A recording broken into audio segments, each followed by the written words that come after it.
Hi, guys. So pissed. If you want to be pissed off with us, be pissed off with us. When you've got like 800 people watching us live and then your stream just shuts down out of nowhere, Lauren's like, hey, it's messing up again. What? What do you? The audio. Oh. I can't explain what is happening right now. It's weird that we, out of all nights, would be having tech issues, and now the mic is messed up. I caught it, guys. I know. Ooh. Yeah, this is interesting. We have not had these issues in some time. So, and now okay. Well, hopefully we could stay connected. And it could sound good. We appreciate you guys joining us back. The biggest thing you can do now is hopefully spread the damn word that we're live again, because we just had a massive audience. Make sure you hit the thumbs up, spread the word, and let's talk about it. As we got this thing started, we have a ton of updates to get to that we will get to momentarily. We have to make sure everything works still. I don't know. So, oh, thank God that works. That does work. I mean, that does work. So what have we missed? Right when Deuce went to the bathroom, I was like, I'm just so talking to people, and then I'm like, Deuce? Here are some updates. Ooh. The Hawks are selecting AJ Griffin with the number 16 pick.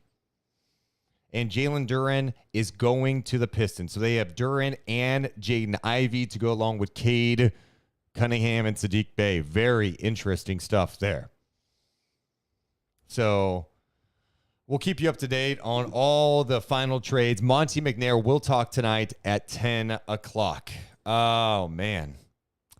It's just so sad seeing our stream take a shit. It happens, Deuce. Technology will get you sometimes. Don't even worry about it. Let's check in with Brian West, where we try to collect our thoughts and see if that even works at this point, because I have no idea why we'd be having technical issues. Bryant, can you hear us okay? I can hear you guys. Okay, that's good. We can hear you. I have no idea what happened. You know, technology's weird sometimes, and so... Yeah. I mean, maybe it's because we're streaming for so long. I don't know what happened. All right. What do you make of all this chaos that just transpired? I mean, Jalen Duren going to the Detroit Pistons. I love how quickly the Pistons have built around Cade Cunningham. I think that they definitely needed to have another go-to creator. Jaden Ivey makes a heck of a fit there.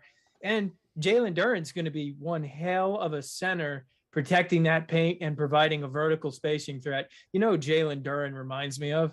He reminds me of who Willie Cauley-Stein should have been. Ooh. And put that guy next to Cade Cunningham, that's going to be, I mean, that team's going to be a must-watch on League Pass as early as next year. Wow. Yeah, I mean, I just think they have a lot of young talent, and they didn't need a sacrifice. And to their credit, they were patient. They didn't get pressured into moving up to get their guy, Jaden Ivey. They were like, let's let it play out. I personally, I said this the other day, I felt like Detroit was confident in what they could do. I think they were like, hey, we'll just see what's there at 5.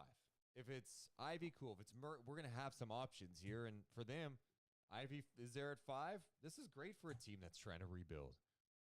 Yeah, this makes a lot of sense on paper. Maybe they thought, I don't know how they would have ranked Keegan or Ivey, but honestly, with Cade, Ivey makes so much sense.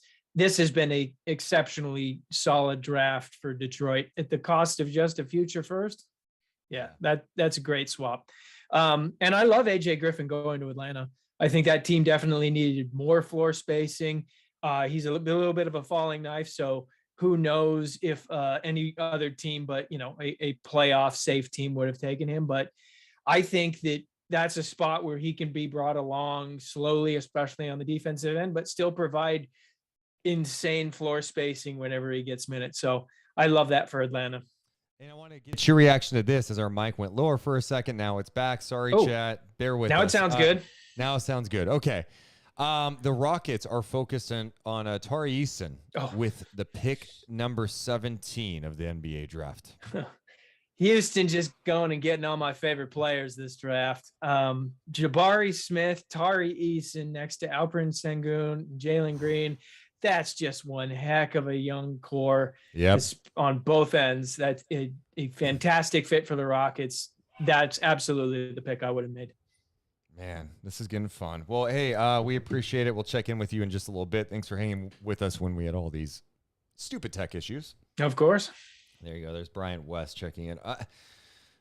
Can I just real talk for a second, chat? Real talk. Me and Morgan are beyond frustrated right now because just so you know, we have the same setup we always do. There's nothing really different. So for the mics to go out of whack sometimes, the stream to shut down on draft night, it's very shitty. We take so much pride in preparing our shit to make sure that this doesn't happen.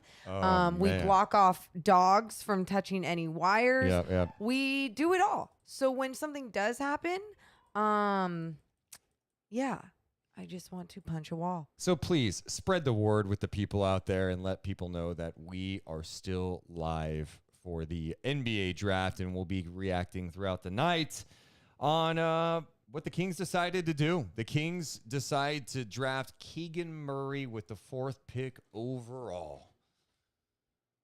I'm still surprised they did it at 4, but I think it's pretty simple. I don't think they got any deals that they liked. Yeah. And I don't think they felt like they could move down and still get Keegan Murray. They must have had him there the whole time. And there was so much mixed stuff before the draft.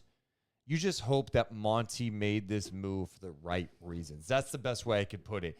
And this isn't like they drafted Papagiannis, okay? This is not like some crazy reach where, oh my God, this guy was actually projected to go like 17th. Like, he was projected around here. Like, the problem is you're going to be just like any draft, you're going to be looking to see what Jaden Ivey turns into years from now. Absolutely. And if he turns into a star and Keegan's just another guy in the league, that's any draft. That's sure. Just like you're saying. It truly is any draft. I think what is so when you're a Kings fan and you've been a Kings fan your whole life and you've had trauma through some of these drafts, like it's understandable when the narrative is Jaden Ivey is the best available. You pick Jaden Ivey and then they don't pick Jaden Ivey because they obviously feel like Keegan Murray is better in their eyes or better ceiling or whatever it is that they see. In the past, I've always been like, oh, you know, go with it. Let's just wait and see. And I don't want to do that again. And what's great is that I did so much more homework this last year on some of these draft prospects, probably because the Kings had the number 4 pick. So it made things easier too, to just kind of really hone in on some of the guys and not be like top 12. So I there's so many things that I like that I do feel confident in. The only thing that would ever bug me is if Jaden Ivey became this star player that some draft experts were saying that he could possibly become. Let's get to some comments from the loyal people who remain with us. We appreciate everyone that got us over 7,000 subs today. We appreciate all those who were here from the beginning at 11 a.m. when we started the stream. If you could do us a huge favor, make sure to hit the thumbs up button. We had to restart this stream because technical issues. I don't know how to explain it. But we appreciate everyone being here tonight. So let's continue to have some fun. We're going to continue to cover the draft with Bryant West. We'll definitely hear from Monte McNair at the end of the draft to try to learn more about the decision to draft Keegan Murray with the 4th overall pick. Andrew in the chat says, it feels like we mismanaged assets. He goes on to write, no Collins, no trade back if we were taking Murray. Just feels like wasted opportunity. Yeah, I mean, it's so tough to know like what was on the table and what wasn't. We just don't know. I mean, if they loved Keegan, let's just say Keegan was their guy, then trading back, you're probably not going to get him. And maybe that's where they were at. They had their eyes completely set on Keegan Murray all along. And maybe they were just, putting some stuff out there about a 4-person draft and putting stuff out there about Ivy. There's all this mixed stuff. They're going to listen. And maybe they were willing to make a move if the deal was right. We'll see. We'll see. This is not like Keegan Murray's a bum by any means. I think it's just this perceived notion that the Kings went with fit versus best player available. I'm sure there's question whether or not. I mean, I think Jaden Ivey was a risk. I don't look at him as can't miss. I know there's a portion of Kings Twitter, there's definitely a portion of NBA fans and pundits who look at him and like, oh, there's no doubt about it. I don't look at it that way. I see the upside. I see it. And if the Kings would have picked him at 4, I'd have been like, I see it. It's going to be interesting to see how it fits. It may not work right away. Are they better? They're going, in my opinion, they're going to be better next year with Keegan Murray. Next year. Now, what's it going to look like in a few years? That's the question. I think Keegan's going to be able to step in right away and start for the Sacramento Kings. I think he's going to be able to come in right away and contribute. I don't think you're going to have to worry about that. He's got the size, the shooting, the smarts, high basketball IQ. I think he'll do enough defensively. I think, as Brian mentioned, there's some shortcomings defensively, but he did some nice things defensively too as a weak side shot blocker. I think Kings fans are going to end up liking Keegan Murray next year. I think they're going to think he helps the team next year. There's been drafts that I've had to sell myself on guys. And even with Davion Mitchell, I didn't know enough about him at 9. And all I was thinking about for the Kings is, what? Like, are you getting rid of De'Aaron then? Is that what this whole, is that what this draft is going to be about? And it wasn't. With this draft and Keegan Murray, I feel confident enough in his ability at the next level, right? And not only going off of what obviously Bryant West has told us, but other people have also been high on Keegan Murray. I also love that the Spurs were in talks with possibly moving up to get Keegan Murray. So there's a lot of good things surrounding Keegan Murray and his ability to play in the NBA. There's so much talk about the trade back thing. I want to check in with Bryant West right now because Brian, that's obviously something that's brought up is like so many people. I've said it too, like before the drafts, I think it would have been cool for Sacramento to trade back and get Keegan if they liked him. I'm guessing they didn't feel like they were going to be in a position to get Keegan had they trade back. What do you think about the whole trade back scenario? Yeah, I completely agree with that. I would have preferred if seeing that Keegan had been their target all along, I would have loved to have seen them trade back and get some assets. But the idea that it absolutely could have happened, this insistence that Kings didn't do this when it was on the table, we have no idea. This could easily have been a Twitter talking point that just had no actual basis in the Kings front office room. No, Detroit could have just scoffed at the idea of, no, we know you're going to take Keegan Murray. We're not going to give up assets in order to make you do this. I would have loved to have seen the Kings try to push the smokescreen of, hey, Jaden Ivey is our guy earlier, but the idea that they missed out on this for sure, that this was something that they could have done, that's just crazy to me. We have no idea. In your mind, because this, again, I'm just asking, how I feel about this, but because this is a talking point, I think Kings fans, because of what they have been through, not only in the last 16 years, but in 37 years, 8 winning seasons, 10 playoff appearances. That's shit. We know this. Multiple missed drafts, right? Like, we know all this. I think there is definitely a portion of people who are bringing up like, hey, did they just pass up on Luka for Bagley here? Why is that different in your mind based on everything you have watched? Like, why is that different than what happened in 2018 when Sacramento had the number 2 pick? I've been watching drafts and enjoying drafts for a long time. I was stunned when they took Jason Thompson. I was floored when they took Spencer Hawes. I was heartbroken when they took Marvin Bagley. I am not disappointed tonight. And I don't understand Kings fans who are out there outrageously upset about this. The Kings just got a very good player. Is he the guy I would have taken? No, but he is a damn good basketball player. He was 5th on my big board for a reason. He's going to help this team on both ends of the court next year. He's a great shooter. He's a really good fit with what the Kings need on the court and off the court. So I'm not understanding anyone saying that this is 2018 over again. This ain't even close. Luka Doncic was a can't miss prospect. Jaden Ivey's a very good prospect. he's no Luka Doncic. Yeah, I'm with you there. I'm with you. And like, again, this is draft. And at the end of the day, we spend so much time. You spend so much time watching it. You know, the fans, they spend so much time watching games or watching clips. We all read mock drafts. We've interviewed so many people over the last month. These NBA teams do so much research. They do all this prep.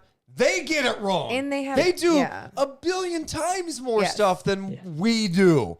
And they still get it wrong. So we can sit here and have a whole bunch of hot takes today and be like, I guess we'll find out. We'll find out. And, you know, if 2-3 years from now we see Jaden Ivey destroying it with the Pistons and Keegan Murray's just solid and the Kings are floundering and the Pistons are flourishing, that's going to be painful. There's zero doubt about it.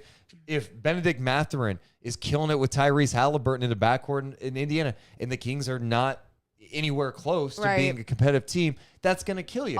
We're not there yet. I'll tell you where it's going to first be damaging is if in Summer League, if you see some of these guys go off, right? If you see Jaden Ivey go off. And it's like Summer League only tells some of us, you know, a little bit of the story, but you're just going to see especially Kings fans and national media shit all over the Keegan Murray pick. So you can only hope that that doesn't happen. And if it does, play through it, screw the noise. If you feel this confident in this pick and where you want the Kings to go in this direction with Mike Brown and his coaching staff, then I'm with it. Like, well, I know Mike Schmidt, who used to be with ESPN, now the Blazers assistant general manager. I mean, he's raved about Keegan Murray in the past. He really liked Keegan Murray. He had some great things to say. We had Jay Billis on from ESPN a couple of weeks ago. He really liked Keegan Murray too. So it's not, again, this isn't like some, oh my, what the hell did the Kings do? I think there's definitely a case to be made where you could be like, yeah, we view Jaden Ivey as the best player available and the Kings passed up on it. If you want to have that stance, I think you can. That's fair.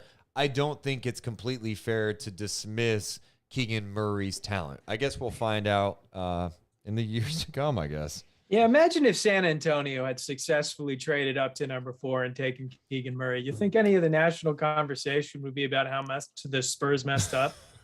No. Right. We'd be sitting here going, why'd we overthink this? Pop did it, Buford, what are we doing? Yeah, absolutely. There's a certain at this point, Sacramento Kings fans should just be used to all these big market guys just taking advantage of us in terms of making fun of us. Yeah. Who cares what they think? Just put this team on the court. Go let Mike Brown figure out how to get everybody fully integrated and get this defense where it needs to be. Tell the products on the floor, who cares? Exactly. All right, well, more with Bryant coming up in just a bit. But yeah, I mean, Morgan, I don't give, let me just emphasize this. I do not give a shit about the headlines tomorrow. I don't care about draft grades. I don't care about if the fans are upset. Because if you're a front office dude in the NBA, your job is to put a winning product on the floor. Yep. So if you could sit here, if Monte McNair could sit here after draft 9 and go, I believe I drafted the right guy. Okay, well, we're going to find out. And I would also say this, Monty, in all fairness, his first 2 first-round picks have looked all right. Tyrese Halliburton looks like he's going to be a very talented player in the draft. They traded him for Domantas Sabonis. Davion Mitchell, I believe he's got tremendous upside. We saw what he does defensively, especially on the ball. I think he's got an offensive bag that he'll be able to show more of as the time develops. I'm not saying like, hey, everyone just absolutely trust Monte McNair, but like, I think he has a pretty good basketball mind. As long as he feels like he made the right decision and didn't make it because he's trying to make the playoffs just to save his job or just trying, you know what I mean? Or just trying not to draft another guard just because De'Aaron Fox is around. You know, like all those things would be the wrong reasons. And we're probably not going to get much from the press conference later tonight at 10 p.m. I mean, it's going to be your standard. Oh man, he was one of the best players on our board. He was the best player available, and we believe he's going to have a big impact from day one, and high character guy, There you high go. IQ. I mean, I could do the press conference right Juice now if you want. literally just did the press conference. Is there something else? I do. Yeah, we do have some updates. I just want to real quick give love to people joining us again live after our stream crashed. The biggest thing you could do again is hit the thumbs up button and spread the word. I think before we shut down, we had like 700 people watching. So we're starting to get back there. We're going to be back live through I don't know, until I want to go to bed. Deuce wants to take this all the way through Monte McNair's presser at 10, which is in 3 hours. Wow, this is a very intriguing trade update. What is this? I do want to mention that we do have a couple of updates. Dalen Terry went number 18 to the Chicago Bulls. But how about this update? This is from Woj. Minnesota is trading their pick, and it's going to Memphis. Minnesota's landing picks 22 and 29 in the draft. Okay. So just a couple spots down, then they get another first-round pick in this draft. And the Memphis Grizzlies are adding a player that I really like, Jake LaRavia. LaRavia. I said his name weird, LaRavia. Jake LaRavia, he's got serious potential. And I think the Memphis Grizzlies just got one of the draft steals so far. I think putting him with that you just Grizzlies started talking about more and more. Yeah, my guy Showtime in our That's Discord who it, yes, had okay. clued me in. He's been pumping this guy up since January, and he's going. And he was projected somewhere between 18 and 30-ish. My guy Showtime's actually with him tonight that's cool. on draft night. And so Jake is going to Minnesota. Wow. I'm sorry, to Memphis via Minnesota. Yeah. Good for him. Yeah, I feel like that's someone you've obviously been chatting about much more lately, and you've been telling me how excited you have been for him. You've been posting about him. So we'll have to see. Yeah, I mean, if you're Memphis, I mean that's an interesting move. So we'll have more on that. You know what? I think our 16-year-old draft insider Praneel is going to join us in a little bit. Oh he my messaged me gosh. and said, I want to hop on and talk about this. I have some thoughts, and I cannot wait Hell yes. to chat with him in a little bit. So we'll keep you posted on that as he is getting ready to show up. And man, was he a hit this morning at 11:30 a.m. before he had to go when he to joined class. us? Yeah. So we'll get him all squared away in just a second. I actually hear him. Hold on, Praneel. We'll get you in here. Unmute yourself. Let's bring in our 16-year-old draft insider, future NBA general manager. Praneel is with us. It's been a busy day for him. Let me fix your camera because it's all messed up on my end. All right. He had school all day. Praneel, how you doing, man?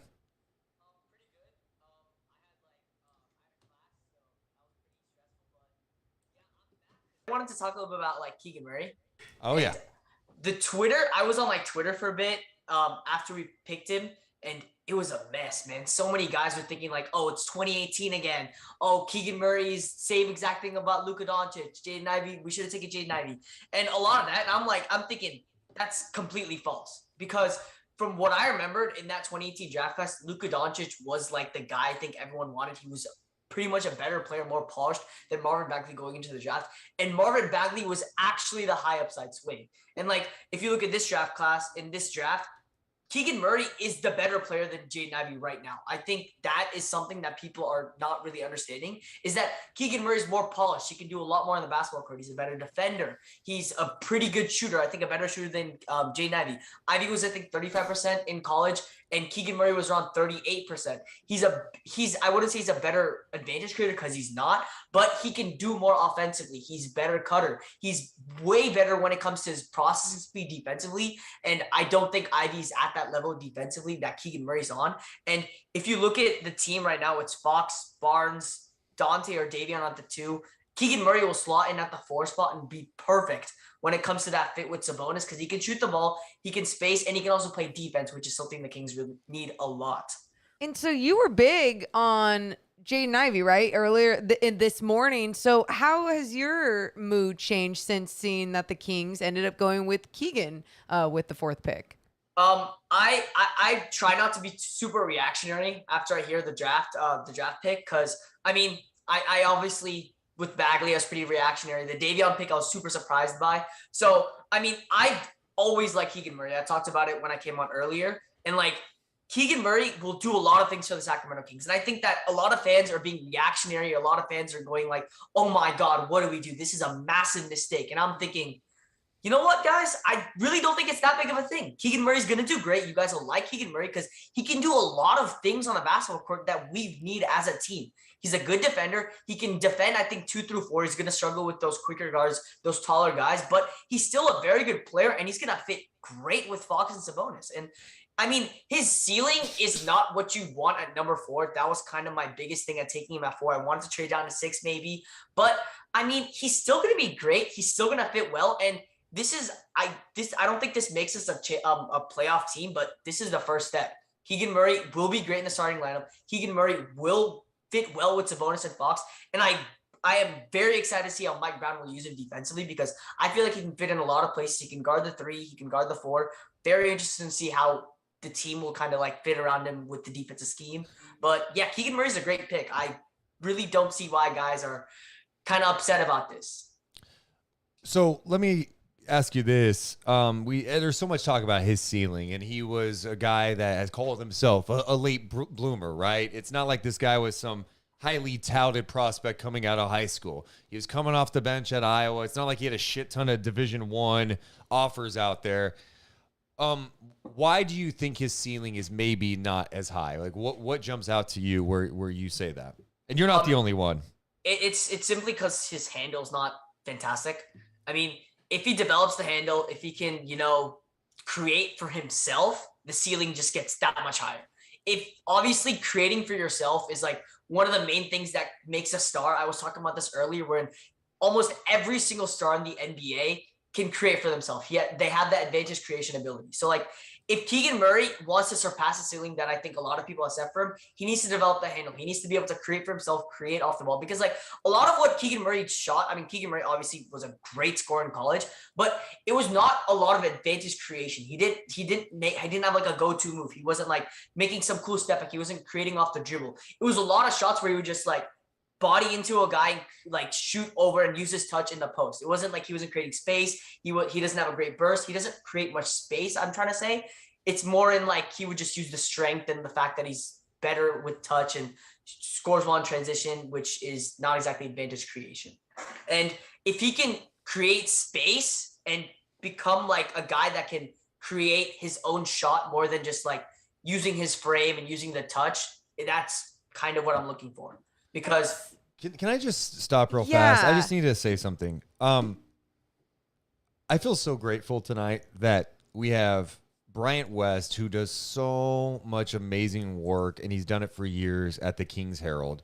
And then we have Praneel, this 16-year-old kid who has this amazing passion for the draft. And I'm not just saying this, Praneel. I knew the first time I talked to you that you knew what the hell you're talking about. Doesn't mean you're right. You could be wrong on things. We're all wrong.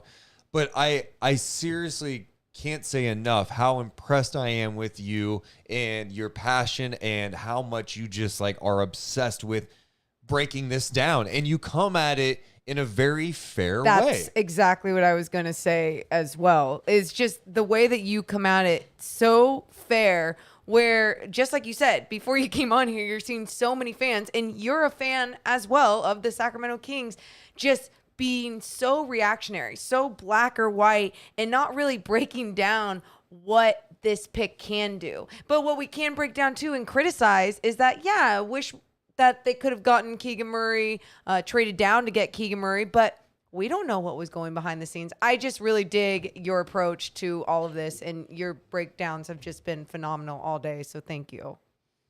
Yeah, no problem. I love talking sports. It's awesome. No, I can tell. It's a big thing. I want to ask you one more thing about Keegan Murray, because you brought up the defense. You really like him defensively. Some people have been mixed on maybe what he can be at the next level defensively.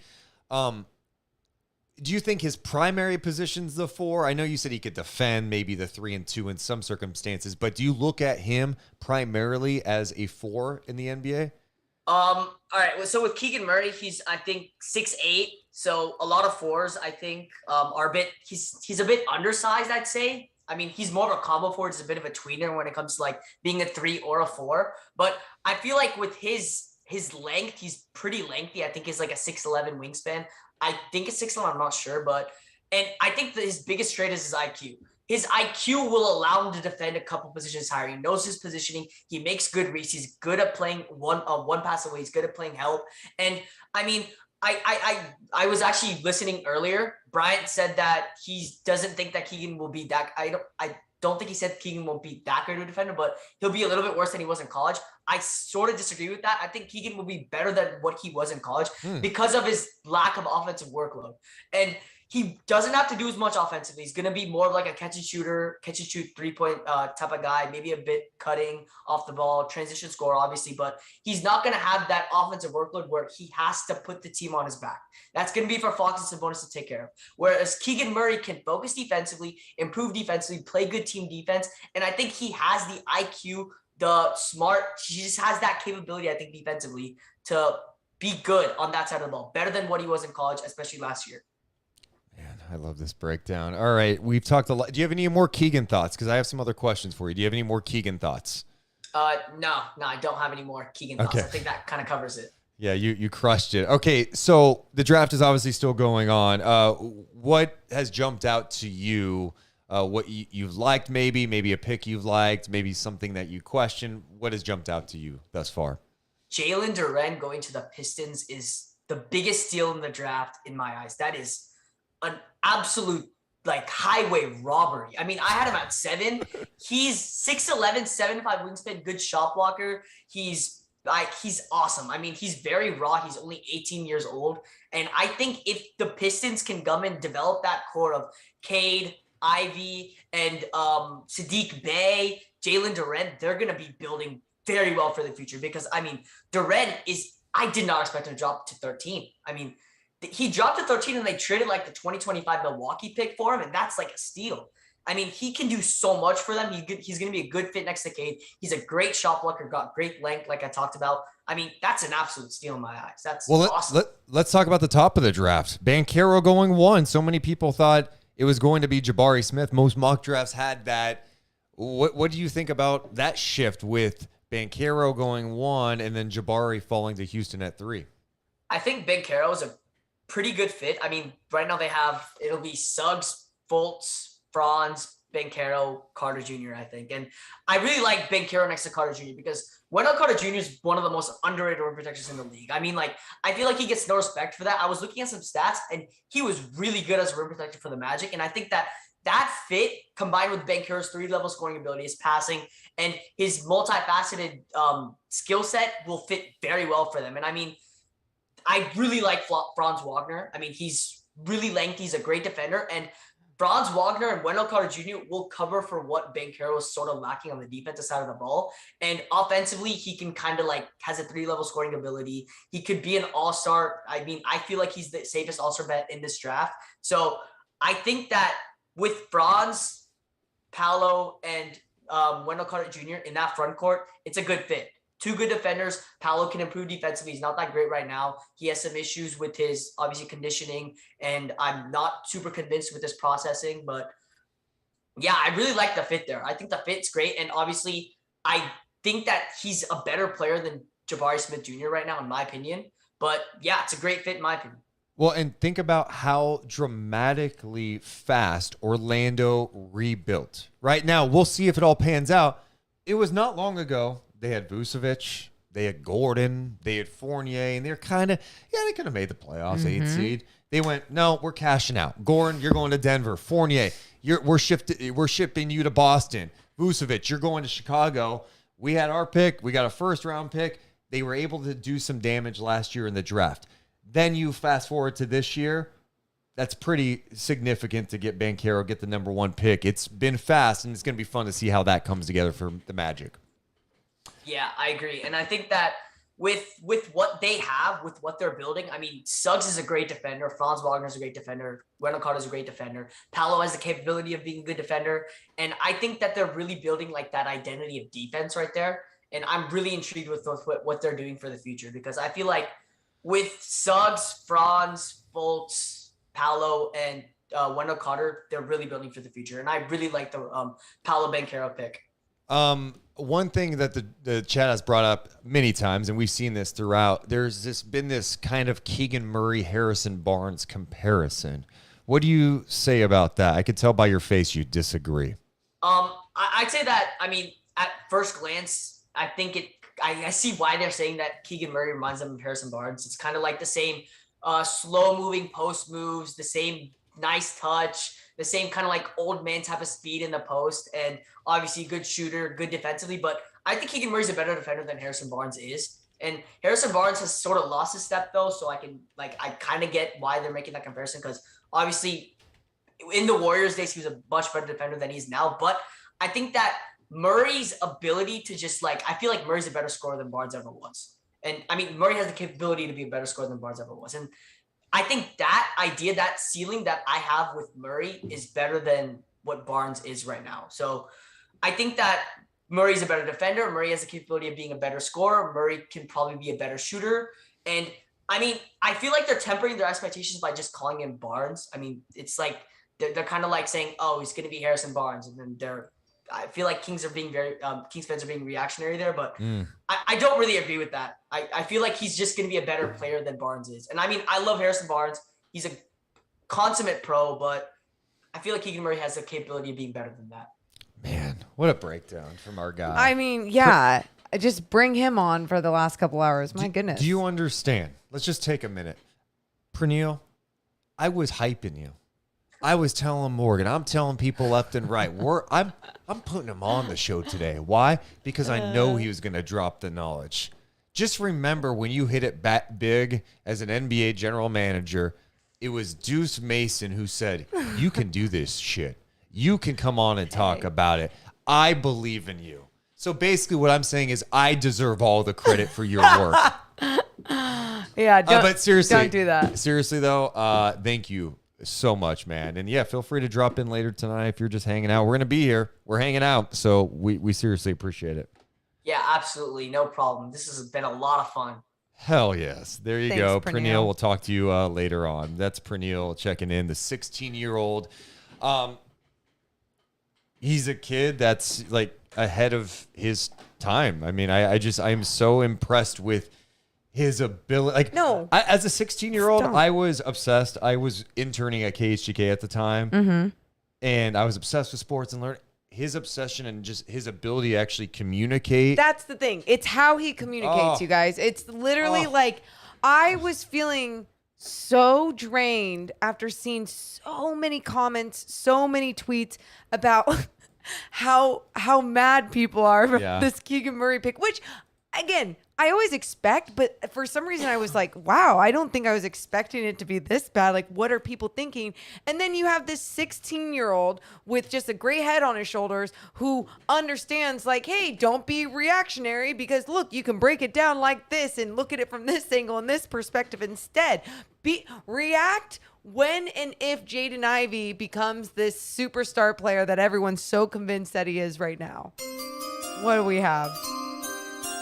We have some updates to get to. How about this? I think we have a trade. We have a planned trade to announce. Ladies and gentlemen, I'd like to report a trade. Thanks, guys. Philadelphia is trading the number 23 pick to Memphis for DeAnthony Melton. Oh. I like DeAnthony Melton a lot. So okay. Oh, how many trades have we had with actual players in them today then? We've had players involved in trades with Kemba Walker. Yeah, I was going to say the Kemba one, I feel like we didn't even touch on. What? Yeah, that was Jalen Duren to Detroit. Kemba's going to Detroit, but they plan on waiving him. We have That's definitely what missed I some didn't other see. stuff too. Walker Okay. Kessler is going to Minnesota. The 7-footer is headed to the Minnesota T-Wolves. Christian Braun from Kansas heads to the Denver Nuggets with the 21st pick of the draft. DeAnthony Melton going to Philly. I like that move. I mean, just a guy who I think probably was not going to get as much run. He didn't get as much run as probably he deserved in Memphis. You know, you got Jones and of course you got Ja there. They've got other guards. And I think he could be a nice help for the Philadelphia 76ers. The Grizzlies, by the way, targeting David Roddy with the 23rd pick of this draft, another guy that's gotten a lot of love. So this is fun. Morgan, if you need to like step out for a second, like eat something, like it's I'm not saying you need to. This is when me and Morgan start butting heads. We've been live since 11 a.m. I was like, what'd I do? Can I just tell you this? How proud I am for a second? Yeah, what? It's 7 o'clock at night. We got on at 11. And think about all the help we've had from the listeners, from the people in the chat, from all the guests we've had. And the first round is close to being over. Here's what I'm disappointed with. What are you disappointed with? Woj was telling me there's going to be trades like crazy tonight. And there's trades. No. Where are the trades? Yeah. Where's John Collins getting moved to? Where's Malcolm Brogdon getting moved to? Where's the chaos? Right? Like, we've got little like hints like maybe this could happen. Where is this at? It's happening It's on been June a little 30th. bit of a letdown. It's happening on June 30th. Ooh, on the NBA free agency day. And I want to really give some love to the people who came back to the chat. We started this at 11. I don't know, the stream crashed, and to see this many people come back has been huge. Thank you. I know I've asked you to hit the thumbs up already. Can you just do it again? If you haven't done it this time, hit the thumbs up. All that does is get this channel in front of more eyeballs, and that goes a long way. And this is a small business. We're trying to grow this community. I love to see that we're well over 7,000 subs tonight. We're at 7,030 plus. We started today at what, 6,800? 67. So we were 200 plus subs today. Yeah, something. I mean, I'm gonna cry. Give me a hell yeah. I'm gonna cry. Honestly, yeah, the support has just been amazing. So thank you for helping us grow this small business. Another thing we can do throughout the night What? is at some point we can go to Discord and start talking to people. Oh yeah, get everyone else's reactions. I like We can that start too. the little night chat version. And on a business side, Morgan, talking about because we're going to record a podcast with those thoughts. I think we could still do that, and we can piece together Bryant West's thought on Keegan and Praneel's, tighten it up, post edit, put that out. I love that. Yeah. A post edit, pretty podcast. We don't do that often. Uh-oh, we've got an update. What do we have? Ladies and gentlemen, I'd like to report a trade. Thank you, Commissioner Stern. As part of the deal, the number 23 pick, going to Memphis, the Sixers have moved Danny Green and 23 to Memphis as part of the deal to acquire DeAnthony Melton. So Danny Green was a name that was been rumored that they had been trying to shop. They land DeAnthony Melton, so they get younger by moving on from Danny Green. I'm curious if Memphis holds on to Danny Green. I'm trying to remember the details of his salary at this point. Danny Green, he has he's a $10 million expiring deal. So we'll see. Maybe he's just on the team and he's not a bad guy to just have on your roster. The Sixers, where are we getting our shooting? You already traded away Seth Curry. Yeah. What's the I mean, I like DeAnthony. I mean, they're not done. I mean, they're not going to fix all the problems, but I like DeAnthony Melton. I like what he can do. No, my point is I felt like what the Sixers had done so well with Joel Embiid, well, they were doing well, is that they had threats from the outside, multiple. So it helped Joel Embiid stay open. Obviously, everything kind of changed when James Harden came in the picture. There's a lot more pick and roll, but I'm just curious. Wait, is Keegan wearing number 17? What do you guys think about this? I'm just catching up on Twitter. First of all, these threads. Let's stop it. There's Keegan Murray. Is he wearing 17? Love to see it. Is he? I don't know. It's He was 15 in college? Weird number. Man. Okay, so let's hear from Keegan Murray. I think this is actually a Keegan Murray interview from ESPN. Hopefully we don't get flagged. If we do, who cares at this point, right?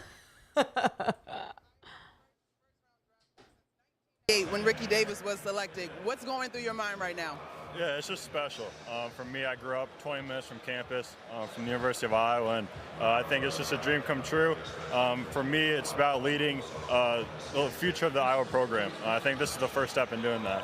Dad, Kenyon, I see the emotion on your face. It's been a family pursuit in terms of the game of basketball, both of your sons, your career. What's going through your mind? I'm just proud of him. I'm proud of his brother. I mean, they put a lot of work in it. You know, a lot of people doubted him when they signed with Iowa, but, you know, he just kept his head down and grinded. And so, I mean, today I'm proud. I'm very proud. Keegan, for folks maybe not familiar with Big Ten basketball, what are the Sacramento Kings getting as you join their program? I think for me, they're getting a winner, first and foremost. I'm very versatile. For me, I hit a late growth spurt, so I have a lot more room to grow in my game, and I'm excited to get to that. Kenyon, a little bit more distance to travel now to see your son. What are you looking forward to most as he starts this chapter? You know, I'm looking forward to him just showing everybody, you know, what he can do. Obviously, being out west, it'll be a little bit different. I think my daughter will like going out there. My wife will like going out there. But, you know, we're just excited for him to get to work. You know, it's been a long process to get here, and he's just ready to ball. Well, enjoy the evening. Congratulations, Kenyon, and congratulations, Keegan. Very cool. Very good, man. I mean, again, Kings fans are going to like him. And even if you're mixed tonight, even if you're upset tonight that they didn't get your guy, Jaden Ivey, I am very confident in saying this. Keegan Murray is going to help the Sacramento Kings. He's going to work hard. He's a great guy. Like, he has a lot of things that you like. I watched him. I've watched his games. I've seen a lot of great things from him, and I think he's going to help the Kings a lot. It also goes back to what we said. It's just about, like, okay, what do the other guys turn into? Yeah, and that's why I liked having Bryant West talk about Keegan Murray and just really, this is a good player. Yep. So just because you feel one way, some people feel one way about another player, it's not like sucking the good play out of Keegan Murray. He's still going to be a good player. I'm stoked for Summer League now. My goodness, that's only a couple weeks away, and we get to see some Keegan Murray action, some brand new coaching staff, whoever the hell is going to be coaching Summer League. I don't give a damn. I'm excited for it. Let me just tweet out a link with us, the new link, so people know to join us. God, we have been on for over 8 hours. God, I love this. Let's check in with some of the chats.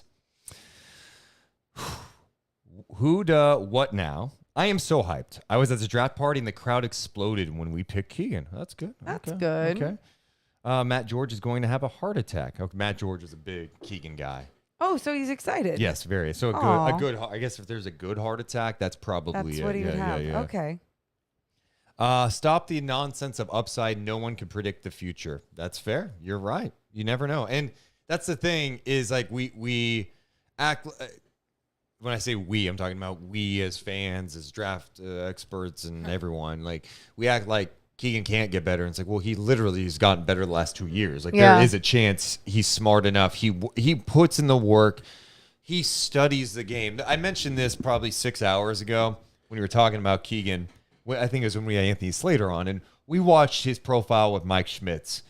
And I didn't care about watching the plays because I watched the games. I was watching him. I was watching how he talked about the game.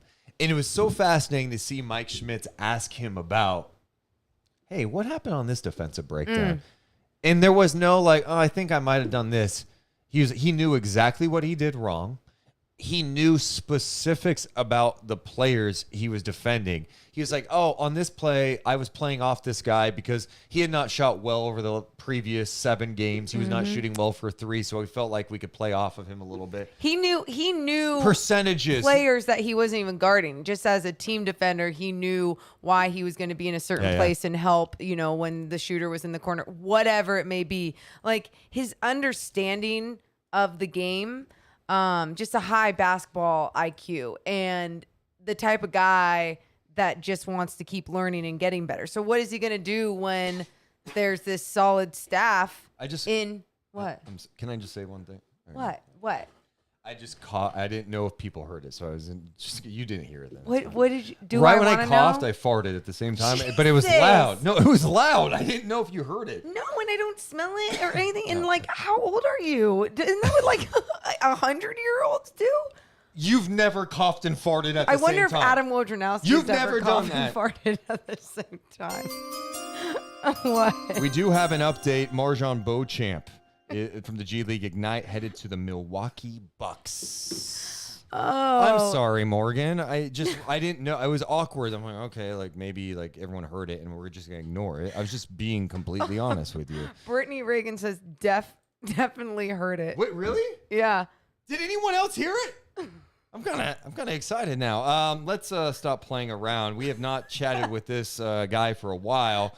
We've missed his insights so much because he is so locked in. He was the man that at one point before the draft told us that Paolo Banchero would be. His name's not Praneel, by the way. Let me just. He's on his phone. Flip phone. Wow. His flip phone. It's Adam Wojnarowski. This is Woj's estranged brother. We got this fixed.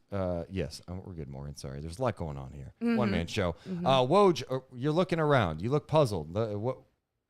What's going on, Woj?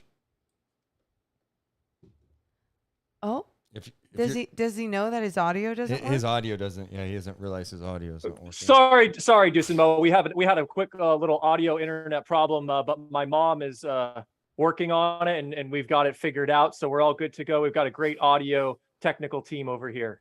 Oh, do you? Okay, your mom. I didn't know your mom was a techie. That's cool. Just a real fast, because I know you're locked into everything. Did you hear my fart when I coughed? No, that is something I didn't hear. But we're obviously very busy over here, so we've got a lot of draft profiles to publish, and we're pushing out a lot of tweets.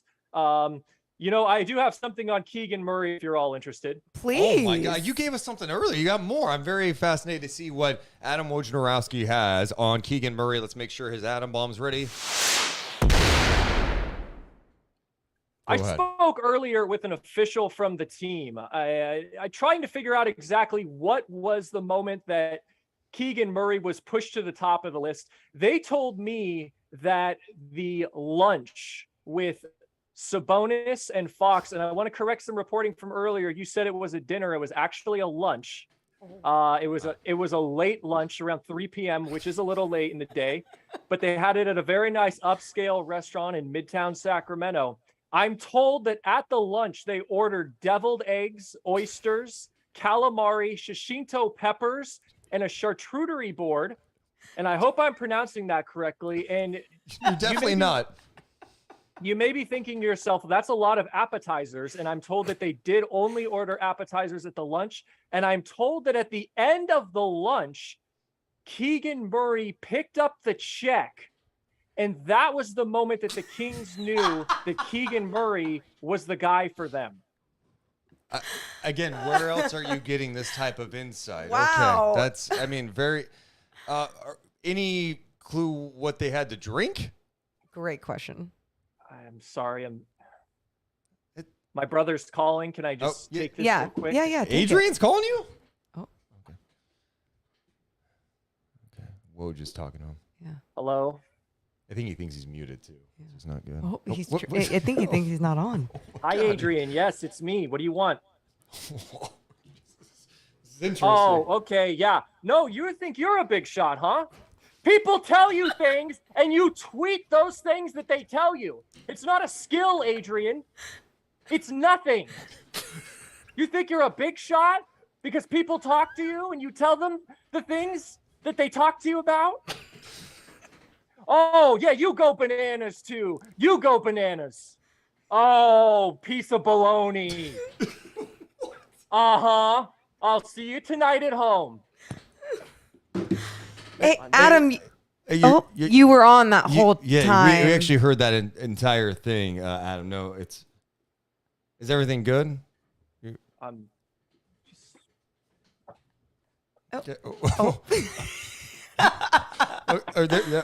is gone. Okay. I guess. Hey, mute it. Oh, okay, you're still on. Okay, all right. Well, mute it, Mom. Okay, he's having some tech issues. We'll check back in with Adam later on. He's having some major technical issues at this hour of the draft, and obviously some family friction. We're sorry we had to. I just want to know if he's ever farted and coughed at the same time. That's what I was just curious about. I think there's a lot of things that we're wondering about the dynamics between him and Woj. And is his Adam mom Baum. okay too? Adam Baum. Yeah, I don't know. Maybe we see a mom appearance. A lot of people like Adam. I think some people like Adam more than Adrian. Oh my so God. Yeah, and coming in with, obviously more intel and good to know about a late lunch. Keegan Murray oysters, paying for yeah. that late lunch. Wow. Huge. It's massive. And that's the type of insight you're not going to get anywhere else. Let's see what else is happening in the draft, by the way. Woj was, I keep saying Woj, Adam Wojnarowski. Let's see if there's definitely movement. I don't know. See, this is my problem is I tweet it out and people are tweeting me nonstop about the pick. So now I can't see any of Woj's stuff. God damn What it. a big problem. I'm stressed right now. I am stressed. Blake Wesley from Notre Dame's going to the Spurs. That's who they're focused in on. You mentioned Woj and his tweets. We should check in on Adam Wojnarowski's Twitter account that you can follow as well to learn more about what's going on. Okay, 24 minutes ago. He's a little late. The draft starts at 4 p.m. Mountain Standard Time. If you pay a Domino's pizza and they never give it to you, what do you do? Okay, how do you track my Domino's pizza order? It's been 3 hours. Okay. All right, let's get his update here. The Hornets are sending a pick to the Knicks in exchange for the same pick, and the Thunder are sending a pick to them both, while Detroit is sending and receiving their picks in exchange for a pick and a pick. Oh, I hate him. I hate him so much. Why do you hate him? Because I love him so much. The Lakers tried to moving up to 1, but we're told that was impossible considering the pick is passed. Still a deal could get done. He tweeted out Adam Bomb. Chet goes to the Thunder. This happened a few minutes ago. They tweeted that an hour ago. Oh, wow. Okay, well, we'll definitely keep our eyes glued to that. You don't know what you're going to get. No, you have your notifications Adam on. Wojnarowski. My goodness. Oh, my God. Let's check in with the chat. Let's see what the chat is saying, too. Oh, man. JVC says, Deuce, I get too much engagement, Mason. Okay. That's not where I was going there. I'm sorry. This is coming from the guy that farts and coughs on Live's podcast, I guess. So, let's see here. Got anything? Okay. I'm going to keep reading the chat then. Any guesses who the Kings are taking with the second pick? I think we can go into Bryant West for that soon. Yeah, I don't know. Bryant, I mean, we're putting Bryant on the spot. I mean, I know he's Mr. Draft Guy, but to expect that he's going to know everything about every single pick in the draft is unfair to him. It is. Because he's been locked into everything. Let me make sure. I'm having issues again, Morgan. You got it. View. Remove all pins. And then I click on Bryant West, and then I click here, and then I bring him back on, and then it's going to say it's Wojnarowski, but it's not going to be Wojnarowski. It's going to be... I don't mind that confusion now. Yeah. Oh, man. So the Kings have another pick coming up in the second round. I don't know how much digging. Do you have any second-round sleepers we should be paying attention to? It's kind of an early second-round pick for the Kings. Yeah, and there's plenty of time for stuff to change. I feel like anybody who I mentioned is just going to go right now because we're in the golden spot of the draft where, the playoff teams are getting to use their late first just to get these guys who are going to really help them. Keon Ellis has always been a guy who's been huge, has a ton of fans here in Sacramento. Peyton Watson from UCLA, good defender, promising all-around player. I think my favorite guys, Patrick Baldwin Jr. If he's still there at 37, I really got to think about him, even though they kind of just added the same positional fit at Keegan Murray. And is that something with him, too, is he was projected to go really high in this draft and had an absolutely, awful year. Not a great showing at all, but maybe something in the second round where a team looks at it and goes, there could be something here. If we could take a flyer. Yeah, he had a pretty awful year at Milwaukee for a lot of reasons beyond just his own scoring, but his efficiency was so bad that he dropped from being a consensus top 10 guy at the beginning of the season down to probably the second rounder. But if the Kings don't want to be redundant with Murray, Wendell Moore should make some sense. Jaden Hardy from the G League, he absolutely should be a first-round pick in my mind. if he's there at 37, he's probably the most talented guard that they could get just to bolster up that line a little bit. Max Christie's been a longtime fan of mine, but I think he's a little bit more of a project player year or two down the line. We do have some updates, by the way, as you talk here. The draft picks that the Knicks acquired from OKC for Ousmane Dieng, 2023 protected first rounder via Detroit. That's not bad. A 2023 first rounder via Washington, and a 2023 protected first rounder via Denver. So those are the 3 first round picks. The guy you just mentioned, Wendell Moore, just went 26, landing with Minnesota. Of course he did. Yep. We knew that would happen. Yes, yeah. So yeah, it's going to be interesting to see how everything plays out. Brian, you're more than welcome to hang out. You've been so freaking awesome. I don't want to put you on the spot any longer. You have been amazing. If you do want to hang out and just be here to pop in or whatever, feel free. I just know as we get to these second round guys, it's like it's a little more challenging to break down every single thing. Yeah, I think the last thing I want to hear is Praneel's favorite second rounders, because I know he knows a whole bunch of guys. And hey, if you are looking for a scout someday when you're a big time GM, like, give me a call. Seriously. Yeah. Dude, I mean, Praneel's been awesome. And it's so funny because Praneel is still in our Zoom feed right now, the 16-year-old prodigy. He just messaged, I got second rounders covered. And he did the smoke emoji. Yes. He's like, he's fired up to talk about it. So, yeah, we can check in with him. Brian, seriously. You are, dude, no. amazing like, job. Thank you for signing on to do this. You have just been amazing. I mean, we just love having you on. So also, thank you. Yeah, promote your stuff, too. Where can people follow you? The King's Herald, I'm sure you're going to have more on Keegan Murray. Tell us about what you have ahead. Yeah, you can find me on Twitter at BSWest5. I got a full prospect profile on Keegan Murray.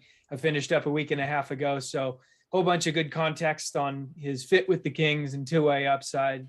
And yeah, we're going to have a lot of summer league content coming up. So I appreciate you guys for having me on, and yeah, go have a fun night chat.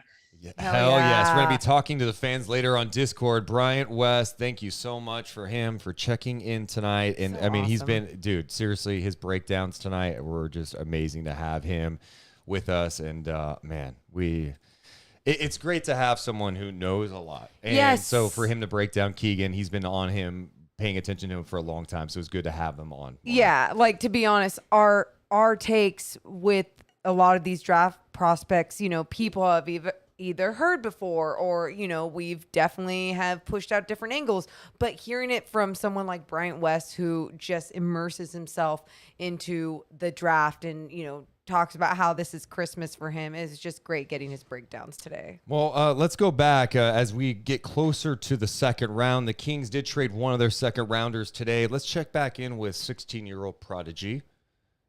He's going to be a GM in the NBA, and you know, I may have to hit up Monte McNair and tell him, hey, maybe you should look to add him to your front office, or at least talk to this kid because he knows what he's doing. Praneel joins us again. Praneel, I not many people know second rounders. Okay, usually so we get outside the top 10, we don't know. You have thoughts on second round targets for the Sacramento Kings. Tell us what you think. Start with Keon Ellis. Bryant mentioned this too. Keon Ellis is awesome. I mean, he's a very good defensive prospect. He's a bit skinny. I think 165 pounds, but super reactive, quick. He's really lengthy for his size. He's only about 6'5", but he's very lengthy. Has a high motor, good on closeouts. I like Keon Ellis a lot. And I also like another guy, Jabari Walker. He's got great length. I think he's about 6'9". He's very high upside. He's still very young. Some really interesting jump shooting flashes. He's a very high upside defender. So that's like a nice high upside swing I like. And I mean, I also have like Vince Williams Jr., who's a big, like, bit of a 3-and-D type of guy. He's pretty underrated by consensus, but he's very good. I mean, he has a lot of nice creation flashes, which I think could factor well if you want to bring him off the bench. He's a very active defender, and he's a very good shooter. So that's another guy I like. Okay, we're noting those. I do want to ask you about this. It looks like, according to reports, Miami's taking Nikola Jovic at number 27. Your mouth opened up when that happened. What did you think? that's a great fit for him. I mean, he's pretty raw. He's like a 6'10", good passer.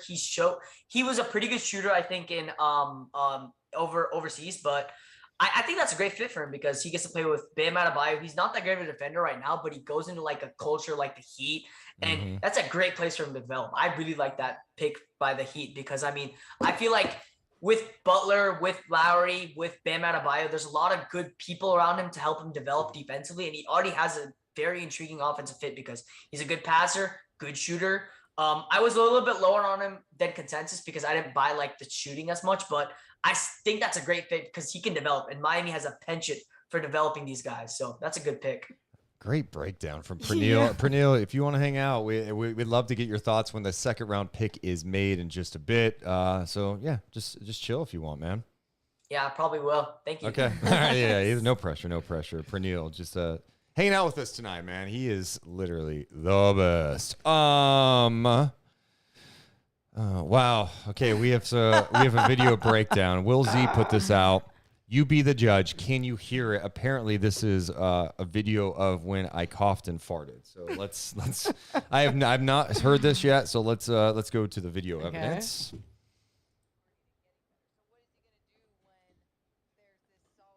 You totally. Wait, really? Listen.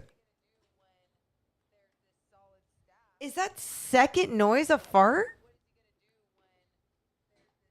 You know what? The people can't even hear it. Let me turn it up. My bad, guys. I'm so sorry, guys. So what is he going to do when there's this solid staff? Is that second noise the fart? So what is he going to do when there's this solid staff? Upon further review. You're so gross. You couldn't hold it in? I guess not. No, the answer is no. He couldn't hold it in because, even other people are saying the amount that you have to go pee too is a little concerning. Well, I lied when I peed one time. I went and got. That's true. The Stone Cold Steve Austin thing. I need to know right now in the chat who's watching us from Sacramento. Who's watching us from Sacramento? Let me go ahead and get a little refresh. We have so many people watching us live. We appreciate that. Right here. Adam, I need you to do me a favor. Ooh. I'm picking the first one. Hell Adam, yes. I need you to DM me on Twitter at Deuce Mason or at Momo Reagan or go to deuceandmo.com and click on contact. Because you've been here, we are hooking you up tonight. Yes. I'd like to congratulate you. Morgan, tell him what he's won. So, Adam, you just won a detail from the Detail Pros of Sacramento. So, Nick, he obviously owns this business. He's one of our partners. Huge Kings fan. Supports the Do Some Mo podcast. Tonight is presented by the Detail Pros of Sacramento. Give me a hell yeah. And so you're going to get an express detail, and this is a $150 value. There's different details that Nick does, all the way up to around the 500 range. Yes. This one is one of the express details. This is one that I got. This is one that I gifted my dad for Father's Day. They're amazing. You got, it's it shouldn't even be called an express detail because it is so amazing what he did to my car, to your car. So, Adam, make sure to DM us, whether it's on Twitter or you need to go to our website, deuceandmo.com, click on contact. We just need, your email and your name, and I'll just contact you from there. But yeah, you're getting a detail from the Detail Pros of Sacramento, and great partner. Thank you, Nick, for wanting to give away one of your details. He's like, hey, I'd love to give something away tonight. We're like, dude, let's do it. And if you want to schedule your own, just go to his website, thedetailprosac.com. We don't endorse something that we don't believe in, and we're like that with all of our sponsors. I suck at maintaining my car sometimes. It's a little messy. It's a little messy.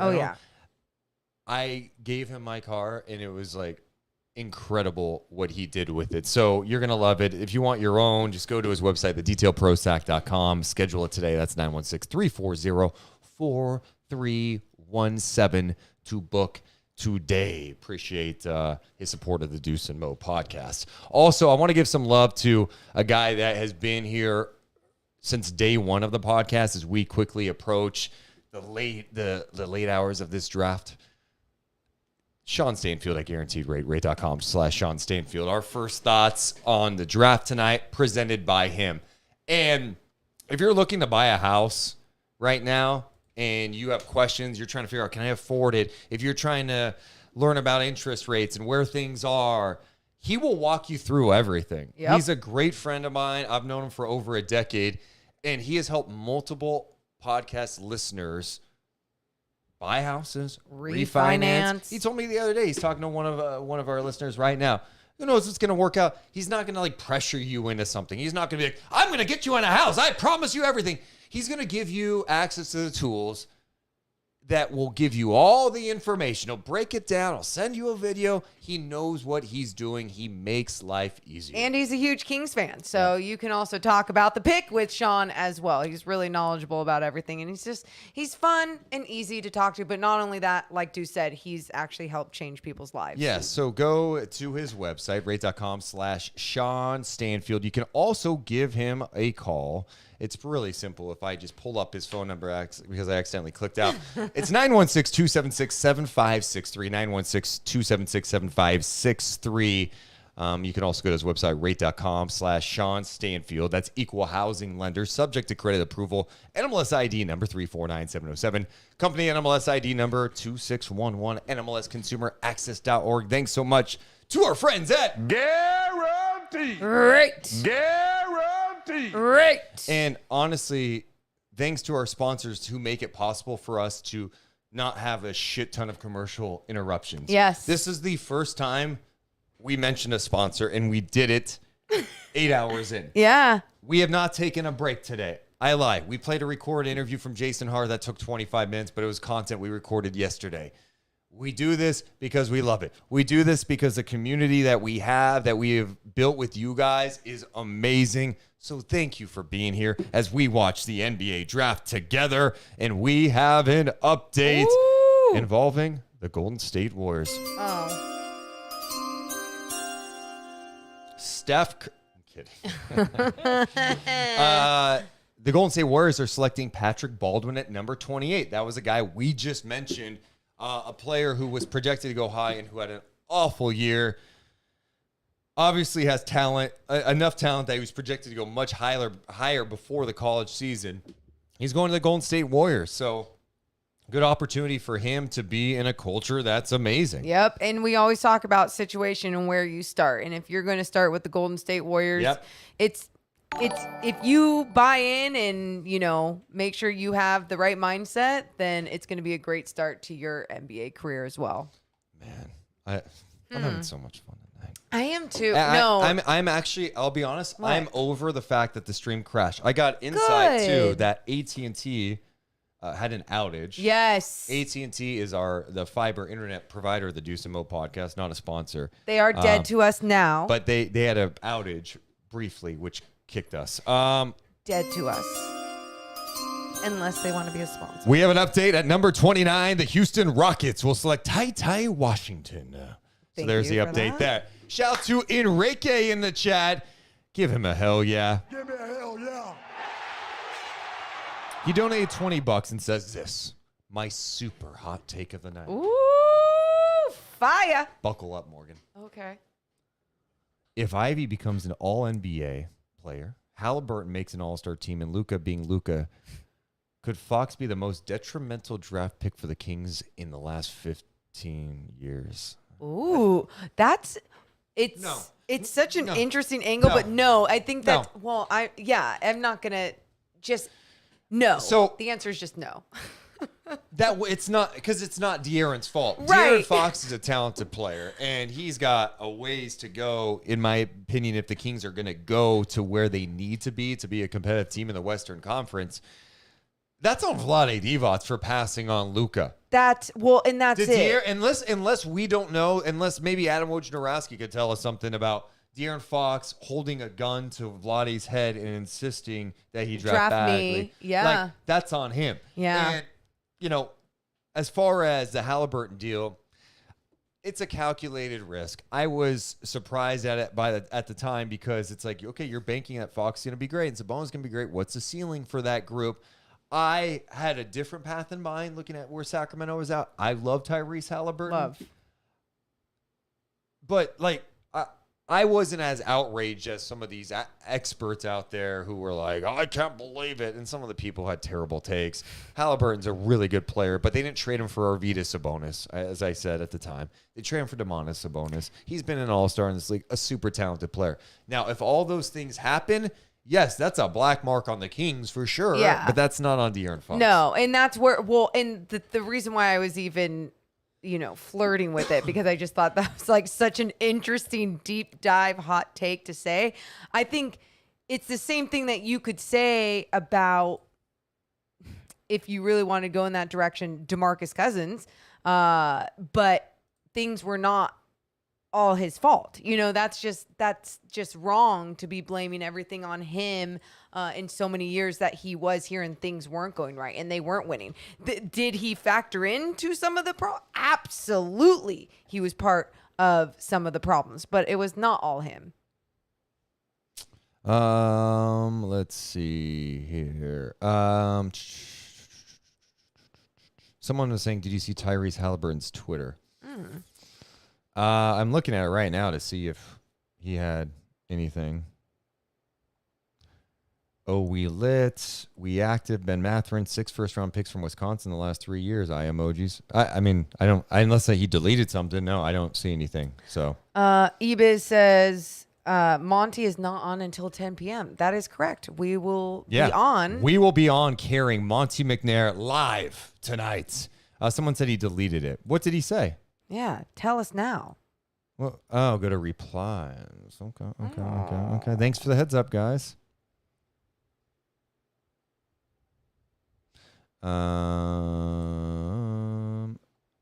We lit. Let's see here. I ain't talking about the Kangs, my brother. Okay. I mean, look, Tyrese Halliburton did not like that he got traded. Yeah. And he was hurt by it. He was emotional by it. And he may not like the Kings anymore. I mean, I don't know. I wouldn't. Like he put his heart into it. Yeah. He loved it. He wanted to be part of the change. He was very vocal about it.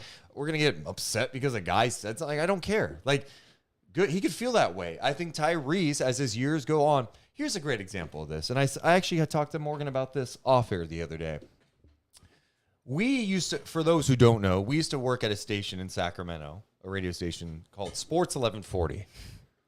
They changed their name and they're changing the sports scene apparently. But anyway, just joking. They let us go April 1st, 2016. And for years, even up until this year, I used that as motivation. I had a chip on my shoulder about it. I didn't like it, blah, blah, blah. I have reached a point in my life where I don't even think about that moment. I don't think about them.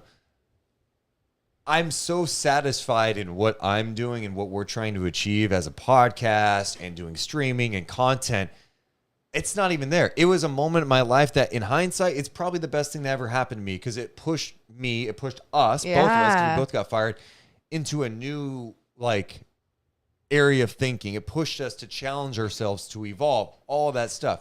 We were hurt by it at first, for sure, but we were like, let's go get it. My whole point is that I had that same love for that station. I grew up in Sacramento. I was an intern there when I was 16 years old. And so getting let go when you're like, I know I'm good. Yeah. They're idiots, all that stuff, that stayed with me for a long time. It motivated me. I don't think about it anymore. Same thing with Tyrese Halliburton. He was hurt by it. He put his soul into this team. He wasn't here that long, but he became a fan favorite overnight because of his style of play, because of his joy, his love, his passion. He's a great person, and he's probably going to be a really good player in the NBA. So he's going to feel that way. And you know what? Years from now, he probably won't. He probably won't even care years from now. And it, yeah, it's just one of those things too, when you're younger and someone has the power to tell you or you might feel like you're not valuable enough, so goodbye. It hurts and it stings, but ultimately what you have to realize is, and excuse my language, fuck what they think. And if you know your value, show the world your value. Exactly. And let it go. But I'm totally fine with him. That's nothing. I love it. He doesn't have to like the Kings, and He's a really good guy, and I really hope he has a really nice career. SMC Hoops is in our Twitch chat saying, I guess this was from a little bit ago, but I'm catching up on Twitch. He says, saying it's not Bagley's planting a false flag, 25 to 29 other teams would not have played it this way. Okay, yeah. And I mean, we can go through this. We'll see how it plays out. I mean, the point is, like, it's not a Luka Bagley thing. It's just not. I mean, if you've watched Keegan Murray enough, you know he's a talented player. He's not and Jay and Ivy is sure the hell not Luka Doncic. And maybe he turns into a guy, but he's not that right now. He's not a can't miss guy. So that's all I'm saying. That's how I look at it. You say 25 to 29 teams wouldn't play that way. Yeah, you could be right. And the Kings could look like idiots in a couple of years from now. And maybe they made the wrong choice at 4. And if they really loved Keegan and wanted to move down, they might not have been able to get him. So that's what they chose. Who knows how the hell it's going to look long term. I don't know. I don't know what to say about it. I think Keegan Murray's still a good player, but Monty definitely took a risk tonight. But that's the NBA draft. I mean, and you say take a risk, it's taking a risk either way. For sure. 100%. It's just, that's what it is. And that's why it's just so, it was really jarring to me right when the pick was made and seeing, I don't know why. Maybe I just my expectations, I don't think I had many expectations. I didn't expect people to be excited or mad, but it was jarring that so many people were so like, I'm right and this is wrong. And I was just like, wow, like this just comes out so strong. Like it's black or white. There's gray area, people. And it's going to be exciting to see how it turns out. Now, if it turns out to shit again, it's like, yeah, Kangs. Yep. Let's get to Sebastian to chat. He donated $5. Give me a hell yeah. Thank you. Says, great pick at Keegan. 2 questions. Do you like Keegan pick more than Halliburton's? And what is your win prediction for next year for the Kings? One, I mean, I wasn't locked into college basketball when they picked Halliburton, to be honest. And I read about him. I was like, I think he might. We'll see. And they got him at 12. They got him at 12. You know? That's a big difference, right? Like 4 versus 12. And he was projected to go higher, ends up falling to 12. So, I don't know how to really answer that because I wasn't as locked in. As far as win prediction, let me just see how they do with the roster. Yeah. Right? Because this is incomplete. I do think they got better today. Are they better 3 years from now? We don't know. I mean, I don't know. Like, what's Jay and Ivy turn into? But I think they got better today. I think they got better the day that they hired on Mike Brown. And the reason why I could be wrong, but I say this so confidently with my educated guess into looking at what Mike Brown did to help this Warriors team achieve their goals. Now they did have superstars. I get all of that, but I'm just saying there's so much more that goes into the style of play that was out there and the help from the assistants. I believe Mike Brown had a lot to do with that. So now the Kings winning percentage really quick. I want to get to, I'm the type that looks at next season and I don't see the win-loss column making this huge jump. I see the product on the floor and the losses that we're going to see next season a lot different than last season. And that to some people isn't good enough. And I get that. That's just my opinion. Chris Weber tweets at Keegan Murray. Thanks to the chat for letting us know. He just said, congratulations, Keegan. Let's go. He's so great. I love him.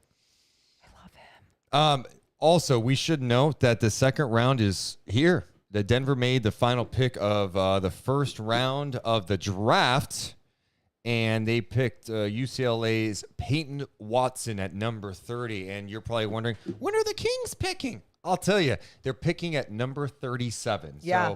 So their other pick at 49, they traded today in a deal that got them a person who, Sasha, how do you say his last name? Booth. I shouldn't say it unless I... Vezenkov. Why was I going to say Vezi. We call him Vezi. He played in the EuroLeague and probably not going to come over. They also got $1.75 million in cash for the Cavs. So they sold their other second-round pick. I think some of the biggest surprises so far in the draft, Jalen Duren going to the Pistons for sure. I think some would say, oh, Keegan's a bit of a surprise at 4 to some, although some people actually thought he would go there. I think one of the big surprises for me, Paolo? well, I guess Banchero. I mean, Banchero going huge. 1 is a pretty significant surprise, but waking up this morning, you saw the draft buzz. Even late last night, I told Morgan this morning, I was like, Morgan, dude, there's talk that Paulo's going 1. Vegas odds are shifting. He goes 1, surprising. The other surprise for me tonight so far were the trades. I mean, Danny Green, DeAnthony Melton, that's not like a blockbuster. Seeing the trade with New York and OKC, 3 first-round picks. Here's my thing. Woj, don't tease that unless it's really going to go down, because then you got me excited for close to nothing. Yep. I mean, Adam Wojnarowski would never do that, you know? Oh my God. I do want to also, you know what? Can I be honest real fast? What? I just got, you know how we have reached the 8 o'clock hour. We've been on for 9 hours. So I think I'm starting to get foggy a little bit, which is okay. Yeah, It's that's okay. totally okay. I need to get something to drink in a second. I do want to give a couple of shout-outs. CJ just donated $20. Give me a hell yeah. Thank you. Love y'all, Deuce and Mo. Been on here since 11 a.m. Might head to the bar and take y'all with me. Take us with you. Go grab a beer. Let's chug it. Give me a hell yeah. That's amazing. Thank you, dude. Shout out to these kids in Sacktown for donating $20. Shout out to Deuce and Mo for pushing through and building this platform by far the best Kings content. Big shout out to Mo's Magazine feature. Thanks. Hell yeah. Thank you. Appreciate you and all the love. I'm gonna step away. We're moving fast here. I need to go to the bathroom and get something to drink. Hurry, we do have go. a couple of moves. Caleb Houston is gone to the Orlando Magic at 32. Kings coming up at 37. Let's bring the energy. I need it. You need it. We need a trade. How come Brogdon hasn't gotten moved?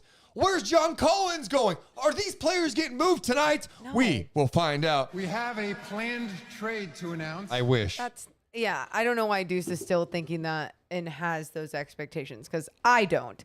Oh my God. And he still has his Stone Cold shorts on. So weird. Appreciate you, Ryan, for becoming a member. Thank you. Why not member? Of course. I'm going to read some of your guys' chat. Sack King says, you guys need to take a shot. I might need a beer, but like I need the beer to give me a good little like buzz high for 2 hours. And I just don't, that's like not what a beer does, especially a light beer. Oh, I do have a strong beer in there. Let me ponder that. Let's see. Okay. Victor wants Jaden Hardy at 37. You never know. Oh, good. Cameron wants to know, all right, let's hear it. Top 3 least favorite things about doing a podcast with Deuce. No, I don't want to do that because I really like doing a podcast with him. But we're not going to talk about it. Okay, what else do we have? Let's see. Oh, my goodness. What? Are you okay? You know, Monte McNair is not speaking until 10. That means we're going to be on probably close to 12 hours tonight. That's insane. And we are going to be back live again tomorrow morning at 10 a.m. to recap everything. And, you know, I should just show this because I think it's kind of cool. What? You know who we have coming up this Friday morning? I do. God, we've sent a lot of tweets out tonight. You're looking through. Oh, my God. Man, people are probably sick of us today. This is what's happening. You're watching him on ESPN right now. Bobby Marks will be live with us Friday morning to talk about the NBA draft, free agency. Bobby Marks, ESPN insider who just re-signed with ESPN on a multi-year deal. Ooh.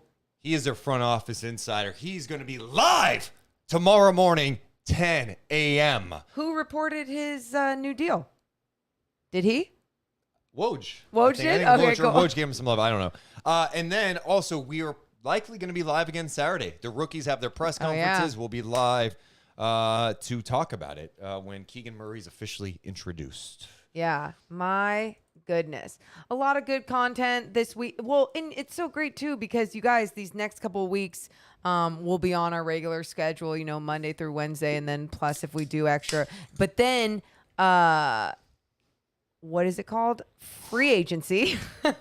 Free agency is going to be like this. Yeah, free agency is going to be like this, and it falls on a Thursday as well, on the 30th. So once that hits, that's going to be another fun day. Yeah. But then that following week, the July 4th week, there'll be a few days that everyone's off, whatever. But Summer League starts up, and we'll be there on the 8th through the 11th, and we're just going to be pumping out content again, left and right. Hopefully we get to sit down and talk with some people too. Yeah, we have some lofty goals for what's going to happen at Summer League. We're going to try to sit down. Hopefully we get to talk with Keegan Murray and Mike Brown, Monte McNair. We're really trying for some big things. Michael Malone, Scoot. We know we're getting Scoot Henderson, who's projected to be a top 5 pick in next year's draft. So we'll talk to him as well. Can we give some love? We got some new members. You already did? I already did for Ryan. Give me a hell yeah. What about one of our longtime supporters Didn't who's see it. a super talented musician? So good. Brian Rose. Give me a hell yeah. He sings the national anthem at so many different Sacramento Kings and Stockton Kings games. Just fantastic. All right, let's see what else is happening. Making sure we're not missing any trade. Someone said that we need to take a shot. I said no, maybe a beer, but then I thought maybe a beer might make me a little tired for the next 2 hours, and then I thought about the heavy beer. Okay, I mean, all these decisions. Yeah, but I mean, I'm down for whatever at this point. You just whatever you want to do. Okay. We're waiting on more information to see if there's any more picks. Yeah. Anyway, I am surprised at this point that we haven't seen a major trade after some of the hype, and it goes to some of the people. I mean, in our Discord today, I had tweeted, I sent something about Woj saying trade or whatever, and the person's like, "Yeah, it's probably not going to be much." Shout out to Schmerkio who just subscribed on Twitch as well. Yeah, I'm a bit surprised at this point that we haven't seen anything dramatic, and I think so much was locked into okay. What's going to happen at 4? The Kings are fielding calls left and right. They're waiting. Nothing happened. Yeah. And then they take a guy in Keegan Murray. So. But see here, but now I know right before you left, you're like, okay, so what are we going to see happen? My expectations for the rest of the night, nothing's big is going to happen. Trade-wise, at least. I don't envision anything happening. So I think the next time that big things are going to happen is really going to be like free agency. And hopefully we get an exciting free agency. We should, with all the new drama that went down. That's something we touched on at 11 a.m. with Kyrie and KD. Nothing really new has come out, but. Well, and that's going to be like the biggest offseason thing. And this happens every year in the NBA, right? We start going, what superstar is going to want out? Woj talking about today that if Kyrie and the Nets can't reach a thing, he's got select teams that he'd like to go to in a trade, but the Nets are going to obviously have to buy into it. He's mentioned the teams being the Lakers, the Clippers, the Knicks, the Heat, the Mavericks. So an interesting list there from Kyrie Irving. And then Woj also said that Katie's monitoring the situation. Yeah, so keeping his options open? Shit could be hitting the fan in Brooklyn. So that's like an off-season thing, Brooklyn, to watch what transpires with the Brooklyn Nets. The Kings pick should be coming in just a little bit as they pick at number 37 in this draft. And we'll see. Maybe they trade it. Maybe there's a big trade coming. Dude, so like why? I know you're... Give me a... Oh my God, an atom bomb? Well, yeah, Adam, Woj, whatever. Call it what it is. Shout out to Bryce, who just resubscribed on Twitch 3 months in a row. Bryce, one of our longtime supporters. Thank you, Bryce. Appreciate him so much. Mrs. Fish in the chat says you picked the best player and not a fit. Yeah, I mean, I agree with that thought process, and I'm guessing Monty does not feel that way about Jaden Ivey being the best player available. Yeah. I'm interested in what he says tonight. I'm interested in what he does tonight. How does he talk about him? I'm guessing you know he's how he's he's the best. Yeah. Yeah. I mean, We know what Monty's gonna say. Like it's very typical every night, which I'm fine with. You know, he doesn't. Of course, I love when people are more transparent because then you get more of the meat that you want. But at the same time, if he doesn't give it all away, I don't give a shit. Just make a good team. Make this a winning team. Yeah. I mean, again, you just got to win games. You got to win games. We got some Pistons fans checking in. I encourage everyone who's here to make sure to hit the follow button. Shout out to Sebastian for the $2 donation. Thank you so much. Hit the thumbs up button. It just helps our channel grow. Make sure to subscribe to this channel. We finally, at long last, passed 7,000 subs today, and it's in counting. I mean, it continues to go. We're at over 7,040, so I think we're up like 300 subscriptions today on our YouTube channel. If you're on Twitch, make sure to hit the follow button as well. You guys don't understand what it means to, like, for you to help us grow yes, this. So dude. just like, thank you.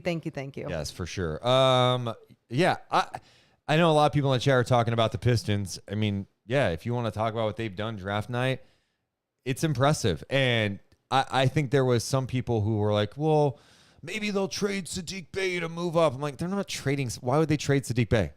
I mean, he's a really talented young player, and they just keep him, be cool with what happens at 5. Yeah. Troy Weaver, give him credit. He waited. He didn't buckle to pressure thinking, all right, what are the Kings going to do? Oh, should I trade up? You know what he did? He was patient. He got his guy in Jaden Ivey. And then in addition to that, he makes a trade and gets Jalen Duren. And that to me is just a phenomenal move for a team that has really a lot of promise going forward. Yeah, they really do. And I don't know about you, but I'm really excited to see these teams like the Pistons, like the Magic next season. There's been so many times where I'm excited to just see an individual player. Oh, what's this rookie going to do this next season? I'm actually excited to see, not expecting a whole bunch of wins, but just seeing what kind of product that they're trying to grow, that they're trying to create. Well, same with OKC. With Detroit, what do you think they want to do with this cap space? Because get DeAndre Ayton? But they just drafted Jalen Duren, and maybe they're like, I mean, you're not going to give him max money. I mean, do they shift their money elsewhere? Do they look at Miles Bridges and go, here's a max contract offer? I don't know. I mean, you get Jay and Ivy, you've got Cade Cunningham, you have Sadiq Bey, you have a shit ton of cap space because what they did yesterday, sending Jeremy Grant for a future pick, they were able to clear a lot. I think they have $40+ million of cap space now. Damn. And so you think about Miles Bridges, there's been some talk about him that the Hornets are kind of uncomfortable with the notion of matching a max contract. If you're Detroit, is that the guy with your money do you throw a max deal with because of his improvement, his athleticism, the jump he made last year? You pair him with Cade, who I think Cade's going to be a special player. Dude, this is a young up-and-coming team that's drastically got more entertaining based on what they've done tonight and what they can do in this offseason. Yeah, it is. I feel like we're gonna have like an entertaining young year next year with some of these teams that we're talking about. I think even like the Houston Rockets. Look what it was at times last year when it was fun and power. And now you got Jabari Smith there with someone like Jalen Green, who's now been there for a year. Yeah. Who's many people feels one of the best defensive players in the draft. Mm-hmm. And the other thing real fast, in the chat mentioned this too, with Miles Bridges. He went to Michigan State. He's got ties to Michigan. The Detroit connection. They've got money to spend. They can give him that deal. I mean, that could be an exciting team next year. You mentioned Houston, super exciting with what they've done tonight. And then even Orlando, I love Banchero. And they've surprised people with him at number 1. But I'm so impressed with how fast they've done it. And this, if you really want to take a step back and talk about the Kings for a second. I knew we'd go here. Orlando picked a path.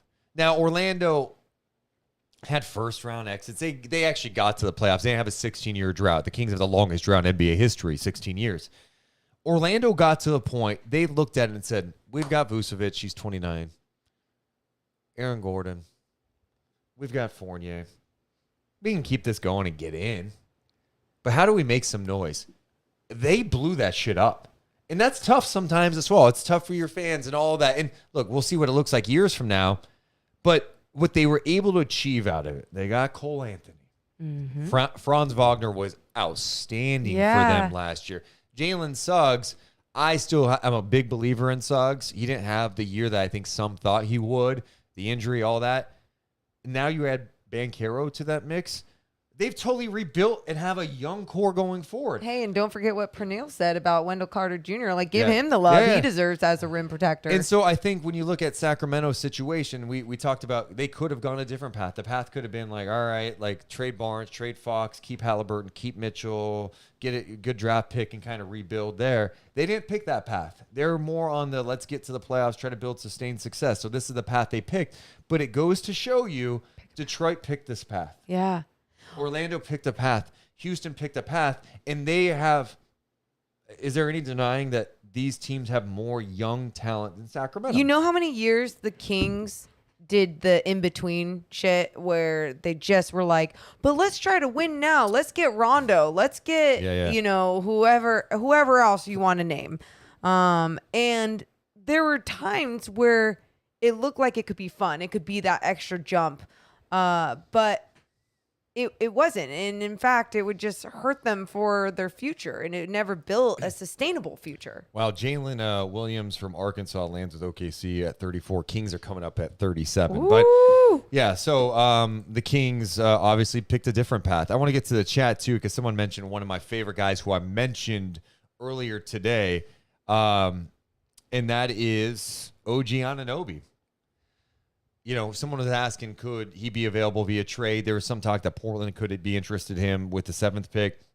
My gut tells me that the Raptors are probably asking for a significant haul for him because of his age. I know his injury history, 48 games last year, 43 the year before that. But when you think about his size, the wingspan, his ability to defend multiple positions, good cutter, can shoot it.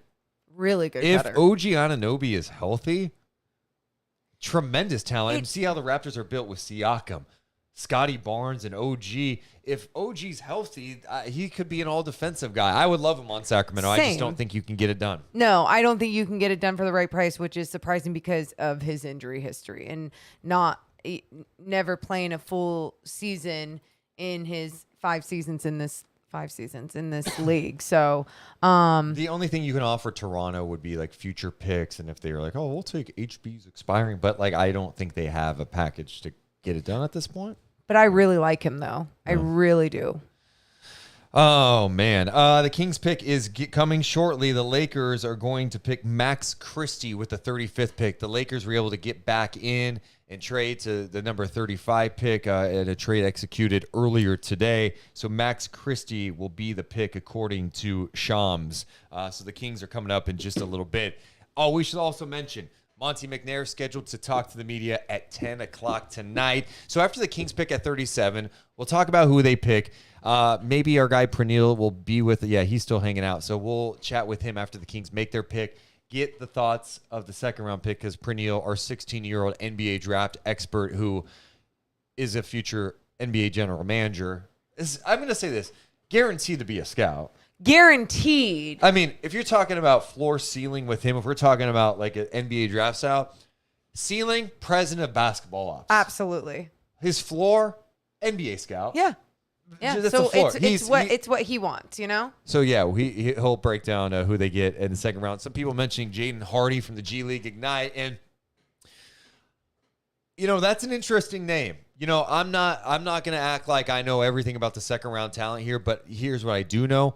I know Jaden Hardy's game a little bit because I've called a few of his games in the NBA G League. I saw him twice against Stockton. Or maybe it was only once because I think he missed one of the games. I've seen his other games. Morgan called a few of his games in Las Vegas in the G League Ignite. And Jaden Hardy was a highly sought, high prospect coming out. Like when the G League Ignite signed him, it was a big deal. He had a really disappointing year. Yeah. Did not shoot the ball well. High volume guy, inefficient, not a lot defensively.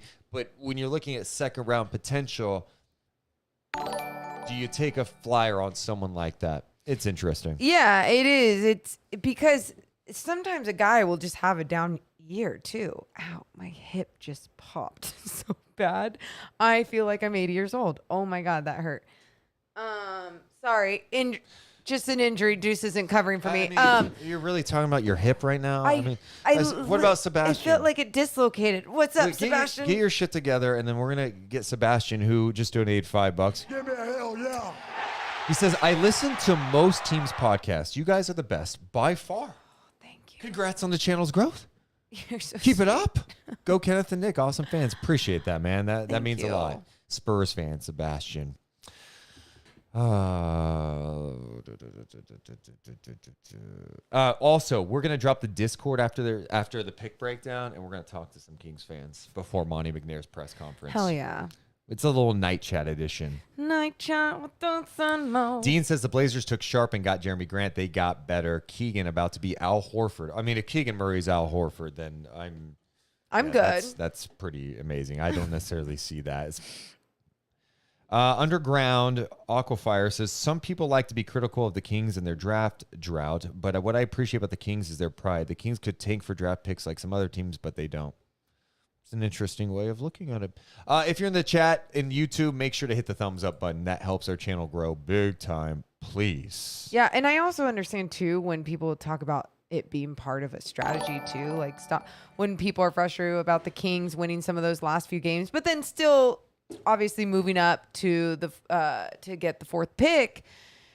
It just shows that okay, it's a lottery, so there's luck involved, so it's not totally going to matter on everything you do. But my only thing is the Kings have always been in that in between.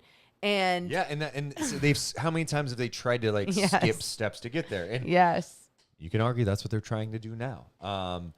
That I think their pushback would be like, look, Sabonis is 25, Fox is 24. We are high on both those guys, and they will get better. Yeah. In addition, we believe Keegan's going to be the best. Like you could see how they look at things. We'll see if it pays off. But when you look at situations now, like Orlando, I mean, we know how many times the Kings have been lapped by other teams. Yeah. But Orlando, significant young talent. Detroit, Houston, they've done that pretty fast, and that's the case for all the people who mentioned, hey, tear it down. Those are the examples you can use for sure. And part of this is where the Kings are at, 16 years in a row. Detroit will pick Gabriel Procida at number 36. You know what? I'm going to apologize now because I probably did not say that right. And so I'm going to actually look up the pronunciation because I have the official draft guide in front of me. So let's look it up. The Kings meaning will be on the clock after this pick. hell yeah. Gabriele Procida. Gabriele Procida. Procida. Not bad, Deuce. No. Not bad. I'm not going to get mad at you for trying that one. Thank goodness. Good for job, this buddy. guide. Good job, buddy. You did good. So who buddy. are the Kings going to pick with their second rounder? So excited. Yeah, I'm excited too. I'm excited too to see what they do here. Well, I always get excited too because then, I mean, not only do we get to see in summer league sometimes, but I get Stockton Kings too. Yeah, I get excited, but I also like, we're getting an update. You guys are ready for this? Yeah, let's do it. We have a planned trade to announce. Ladies and gentlemen, I'd like to report a trade.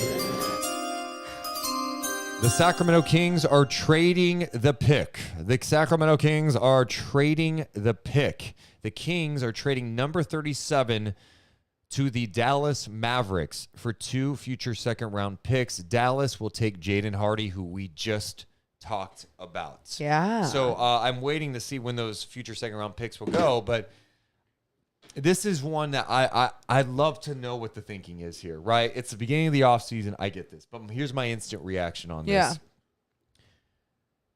We've seen in years the impact of second-round players. Mm-hmm.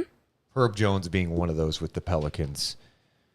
When you're Sacramento, finding gems in the second round who can be on a team-friendly deal that can impact your team, you got to take chances on guys. And I understand this whole push to like, hey, let's get in. Herb Jones helped a playoff team last year with the Pelicans. Herb Jones was one of the best players. I don't know if there was a Herb Jones available in the draft, but what I do know is the Kings had a second-round pick at 49 and a second-round pick at 37, and they got rid of both of them. Yeah. And so, again, I know it's a second-round pick. Maybe I'm making too much of it, but I just think you have to – 37 is not 56. Okay, this is still closer to the first round. I'm with you. Late second. And again, let's say it was Hardy that they even had their eyes on, but they still just felt like this isn't the direction we want to go in with guards, so we don't care about having him as an asset and just having picks as our assets for the future. I don't know. And I hope there's something in mind with those future second round draft picks with paired with a player for some trade that's going to be coming up. I mean, that would be my only thought process for this. I don't know. It sounds like you got 2 second-round picks. So, I mentioned Jaden Hardy, and that's someone, again, credit to the Mavs. Here's a great example of this. The Dallas Mavericks are a playoff team, okay? Mm-hmm. It's a team that's supremely they had a great run last year with Jason Kidd, Luka's the stud, very talented team, right? Have some holes they have to fix. They take a chance on a guy like Jaden Hardy because it's like, well, why not? Like, this is a young guy who at one point was projected to be a lottery pick, who had a disappointing team in the G League with the G League Ignite, but got that professional experience, right? Being with Jason Hart and that coaching staff, going up against like NBA G Leaguers, but NBA G League talent, and the Mavs take a shot at him. Those are the type of risks, in my opinion, that you should be taking. When Monty first took over as general manager, his second-round picks were Jamias Ramsey, Robert Woodard. He showed great faith in those picks by giving like guaranteed deals. Both those guys are not in the league. I think you could still find valuable pieces in the second round. I'm not a big fan of just punting on second-rounders. Yeah, that's a fair way to put it. And like I said, unless those future second-rounders are being used for some sort of package trade. Right. I mean, like that's the only way I see it being like, okay, I'm fine, great. You wanted more picks to put in with someone to get a trade. I want to check in with Praneel right now to see, because of course he's been locked into the second round. He had players in mind. I'm curious to get his initial thoughts. So the Kings decide to trade out of the second round completely at this point. What's your reaction, Praneel? I'm whelmed. I mean, I really wanted a impact guy. Jaden Hardy was on the board. EJ Little was on the board. Kendall Brown was on the board. And I liked all 3 of those guys. So, I mean, I'm not stoked that we traded out. I would have loved to pick up EJ Little. I mean, he was, I think, 19th on my board. I think 20th actually, but he's awesome. I mean, he would have been a great as like a small ball 5 defender. He plays the same position as Keegan Murray, but he would have been great taking BPA. Jaden Hardy would also been great because he's a great scorer. But yeah, I mean, I would have loved to pick up a guy. I thought there were still guys that you could have picked up and had an impact next year. But I mean, I guess we have to trust Monty. But I mean, do we have to? And I only say that because, again, we've seen some solid drafts from him. Everyone always questions it every year, so we'll see what we get out of Keegan Murray and everything picked at number 4. But with these, Deuce and I were just discussing how there's been value with some of these second rounders if you do your homework, right? And 37, that's still a high enough number where you can get value at that spot. Do you feel like it's a total miss, or are you kind of like that wait and see category right now? I'm at wait and see. I've always been at wait and see. I don't think reactionary takes are smart, especially on draft night. But, I mean, I would have loved to pick up EJ Little, man. EJ Little was falling, and I was thinking, man, if we could get him at 37, that would be awesome. But, yeah, I mean, I'm going to wait and see. We could have missed on, like, a great impact guy. Kendall Brown would have been great as a high upside swing. EJ Little would have been great off the bench for us. But, yeah, I mean, I'm going to wait and see. you can't make like a reactionary take going like, oh my God, Monty messed up by trading away the second round pick and should have taken this guy. I mean, second round pick, it could be something, could not be something. It's very hit or miss. But yeah, I'm not going to make a reactionary take. I'm going to wait and see, but I would have rather picked a guy here. Yeah. All right. Wait, thanks so much for hanging out with us tonight, man. You have been amazing. I need to emphasize this, okay? Because I feel like we've given you a lot of love for sure, Praneel. I'm not saying, hey, you're good because you're 16. No, you could have been 37. You could have been 50, and I would have been like, this guy's got great stuff. Yeah. He has a great delivery. He's got great passion. Seriously, amazing work. Thank you so much, man. I really had a great time today. It was awesome. Dude, you're the man, man. We'll stay in touch. We'll talk on Discord. All right. See you, man. There's Praneel. Bye. Man. So awesome. Honestly, dude. What a gem. No, I'm so excited for his future too. Honestly, what a gem. I mean, it's just like number so one, sweet. just such a good kid, and he knows his shit. So yeah, I appreciate him being a part of it today. I didn't know he'd be a part of it this much, but that's fun. You know what? I'm gonna also do this. What are you gonna do? Something dangerous. Ooh. I just dropped the Discord link. Okay, people. I think we need to talk to the people. Monte McNair's coming up at. Damn. Let's drop the link. Do you want me to drop you want me to do a little Twitter Spaces too? You can. Yeah. All right. It could, but don't like anyone that's like super. I'm not gonna reactive. Get worked up. I'm good, man. There's some like angry people, and it's like you can vent and be angry and do what you need to do, but like. I'll just say this: try and be fair, people, because otherwise it's just like so draining. I also just got a text from Adam Wojnarowski saying that him, Bryant, West, and Praneel are starting their own podcast. Oh, to compete against us. Against us. Let me start a night chat. Oh my God. Night NBA. Let's say night chat. Let's talk Kings. Oh my God. That is so funny. God, I can't thank Adam enough too for tuning in. Adam Wojnarowski, joining. A huge hit. Huge hit. Lots of good breaking news. I really appreciate everything he had to say. I'm sending this tonight. out live Do your thing. on YouTube, but talk to us here. Donald says, set it up, Deuce. I'm setting it up. Yeah. Man, let's we already have people joining us. All right, I love Bryce, they got 2 future second round picks. You know what? We haven't done this in a while. It is NBA draft night. We have been on since 11 a.m. We are not stopping. Monte McNair talks at 10. But now this is time to unlock the Deuce and Mo podcast community. It's time to unlock Kings fans, to hear from them. Give me a hell yeah. I think it's to play something we haven't played in a long time. Oh, let's hear it. Let's welcome into a draft day, Night Chat! Night Chat with Deuce and Mo. It is so lit, it is so great. Night Chat with Deuce and Mo. Time to celebrate or commiserate.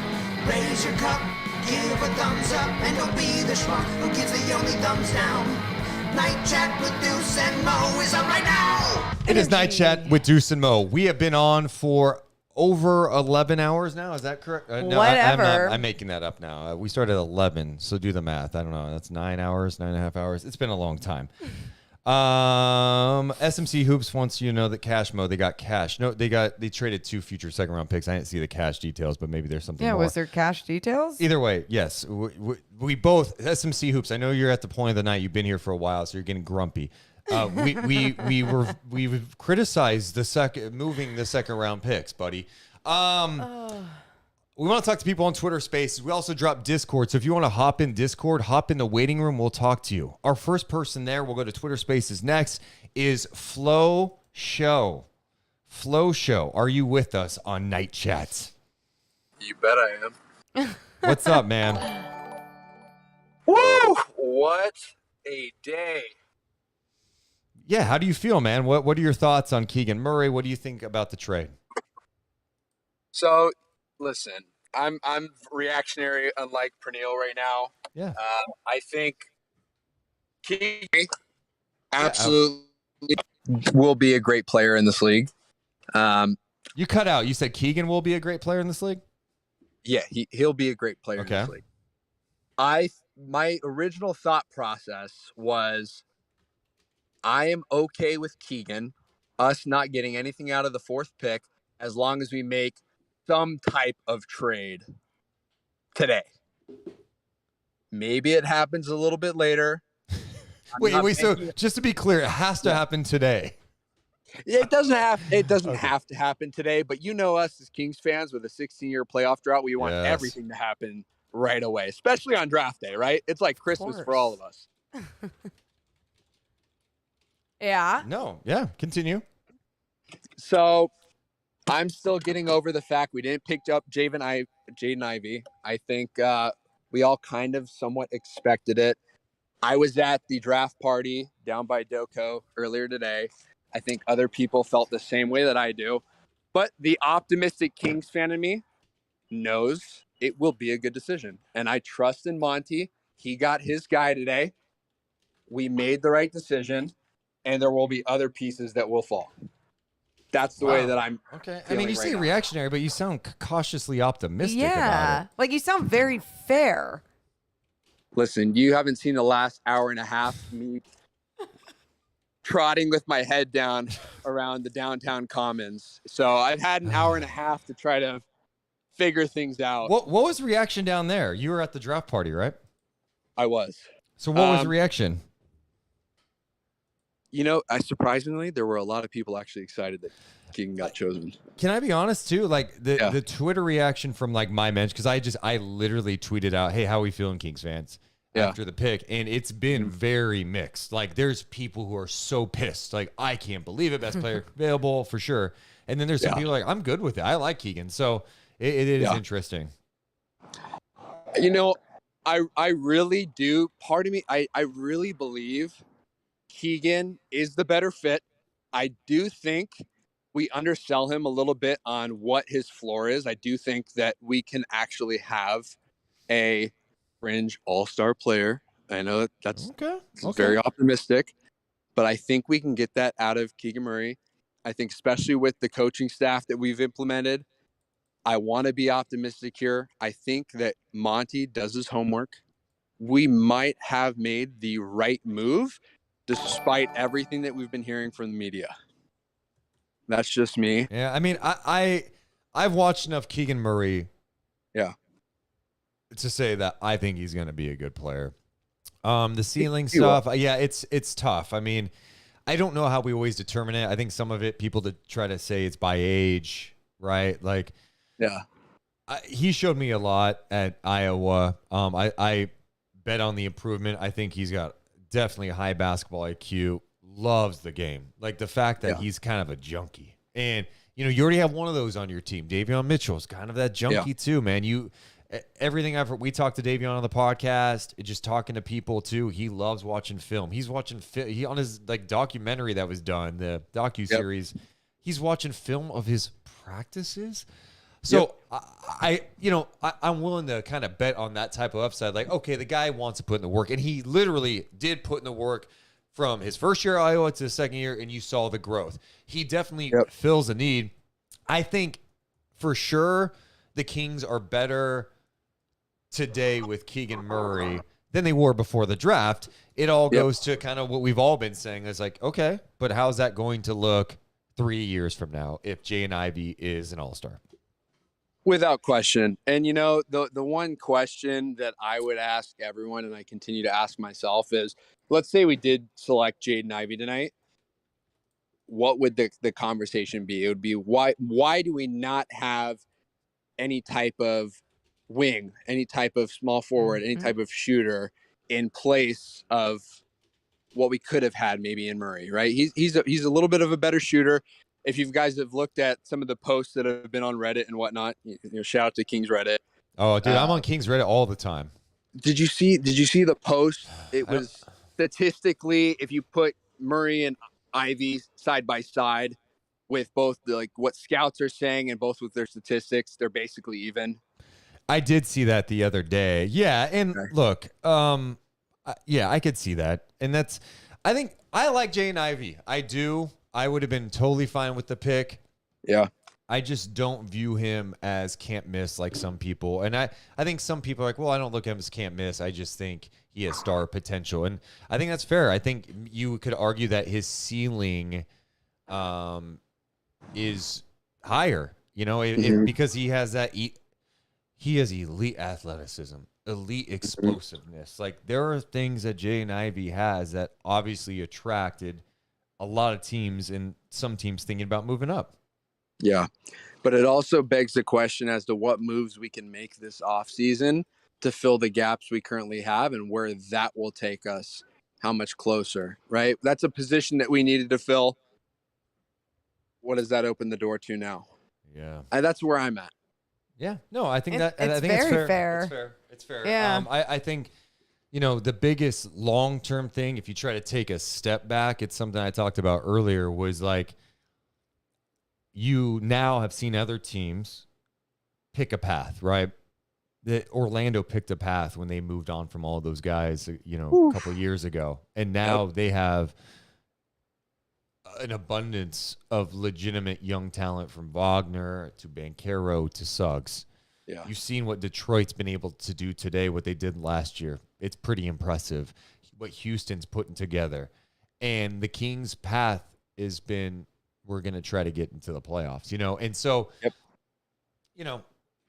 it'd be fun. Hopefully it works out for the best. But this tonight is a great example of why so many people have been mentioning over the years, like, just break it down, all strip it bare bones, and let's just get some young talent in here. And I think that's going to be the big thing to watch now over the next year, see what Sacramento does, how they can grow from this, and what it turns into. I think really what they're banking on at this point is Fox, thriving with Mike Brown, coming out and being awesome from the start. Sabonis getting better. He was working with lethal shooter. I don't know. Yep. And that Keegan's going to be a guy. We'll see.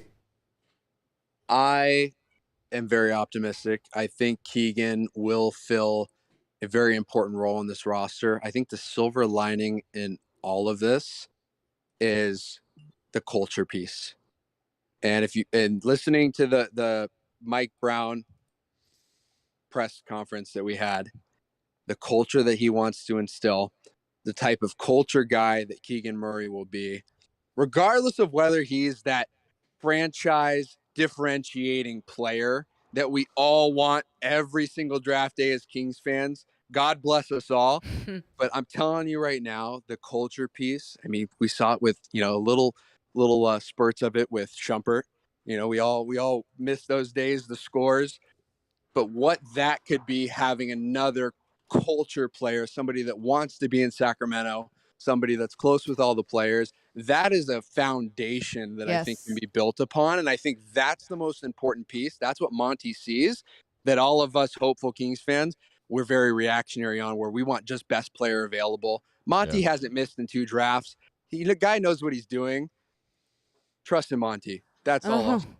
Oh, well, I appreciate your optimism, and I think you bringing up the culture angle, I think is huge because I think there's been times where the Kings didn't draft the good guys or the guys that want to buy in, and then you started seeing them draft the nice guys, and the nice guys, you don't need nice guys, you just need guys that understand what leads to a good culture. And a lot of that is trust, buying in, being kind to one another, like just the simple things that you do in your everyday life or at a workplace. And I think with this team, if you look at some of these guys, you're seeing them starting to, like, again, I don't take this too much, when you see guys hang out in the off season or they're working out together or, they were all in Napa together. Like I get a little excited, but I'm not like saying, oh, that's how everything's going to change with their chemistry and the culture.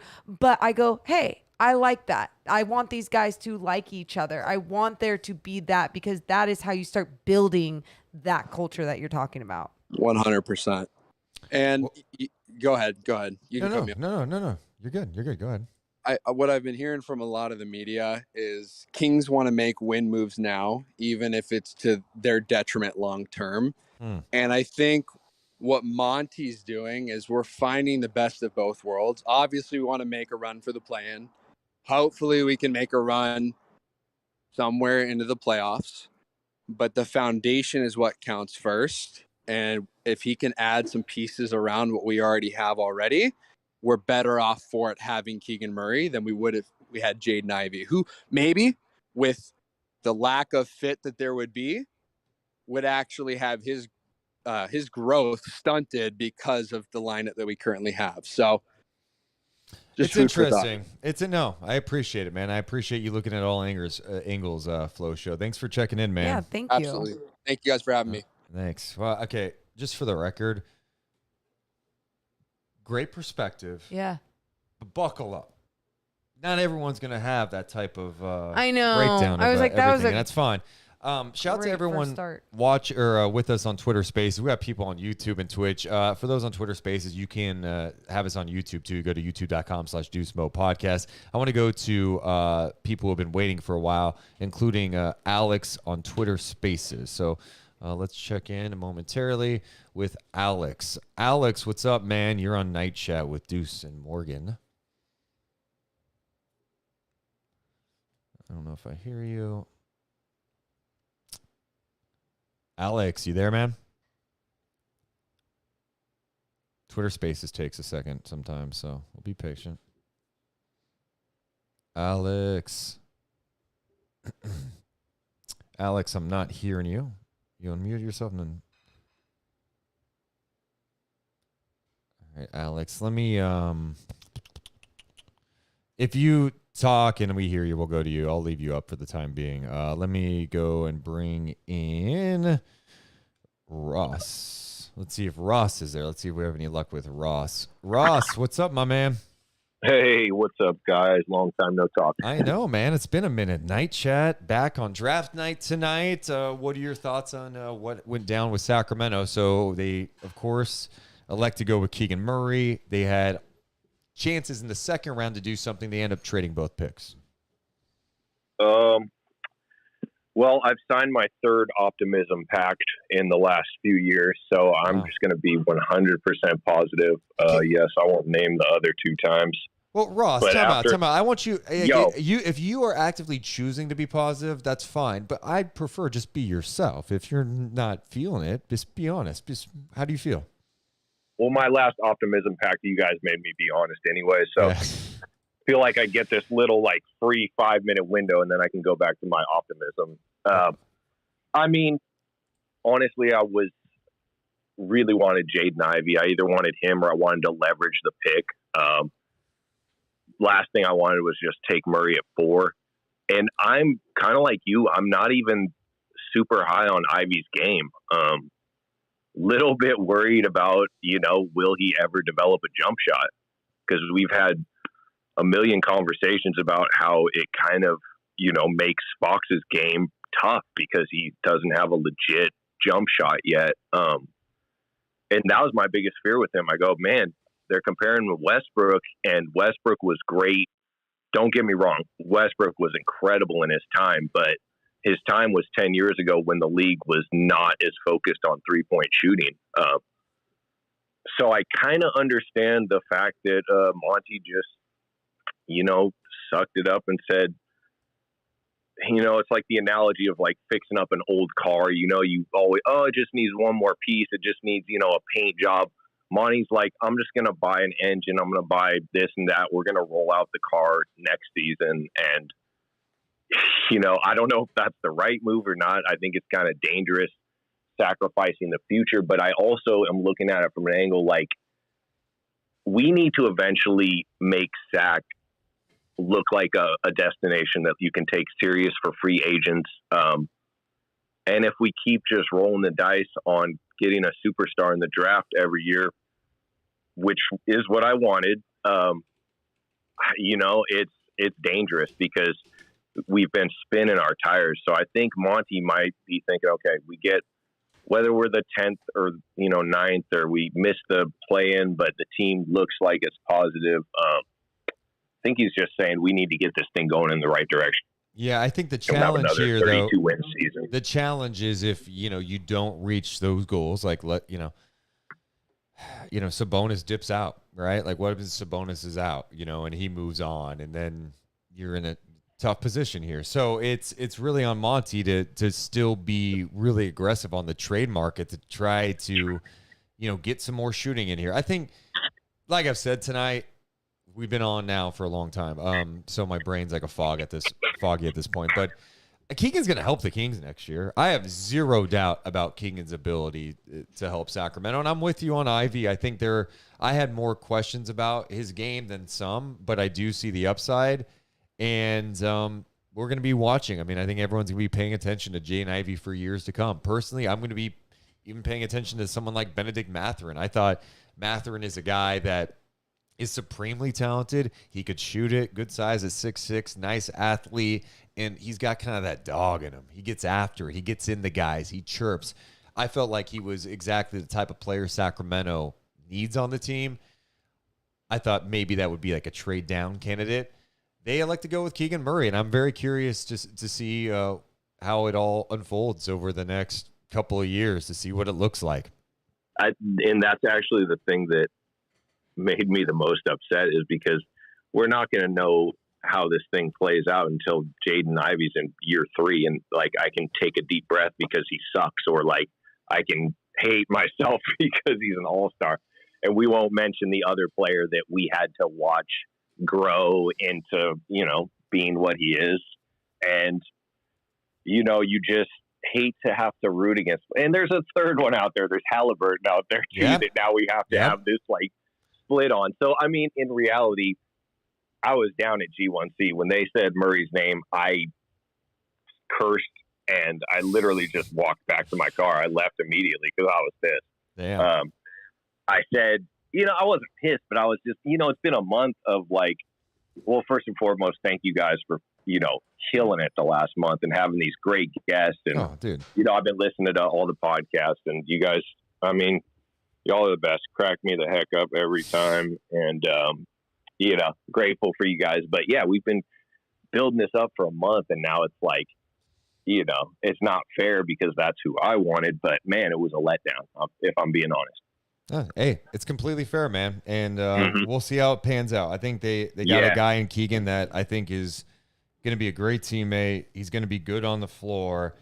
But it just, again, we're going to be keeping an eye on these other guys. And you mentioned Halliburton. I mean, think about that backcourt in Indiana now with Halliburton and Mathurin. That's an intriguing backcourt. And, if that backcourt thrives, you're going to be thinking that could have been the Kings backcourt, right? Like, so these are all things we're going to be watching. So this year, there's going to be a lot of pressure on De'Aaron Fox to take his game to the next level and to get to a level that I thought he could.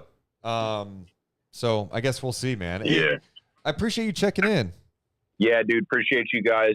Keep it up. And go King. We're going to be better next year than we would have been drafting Keegan. So I will say, like, it's upsetting right now, but when the season rolls around and we're 5 games in, it's going to be fun.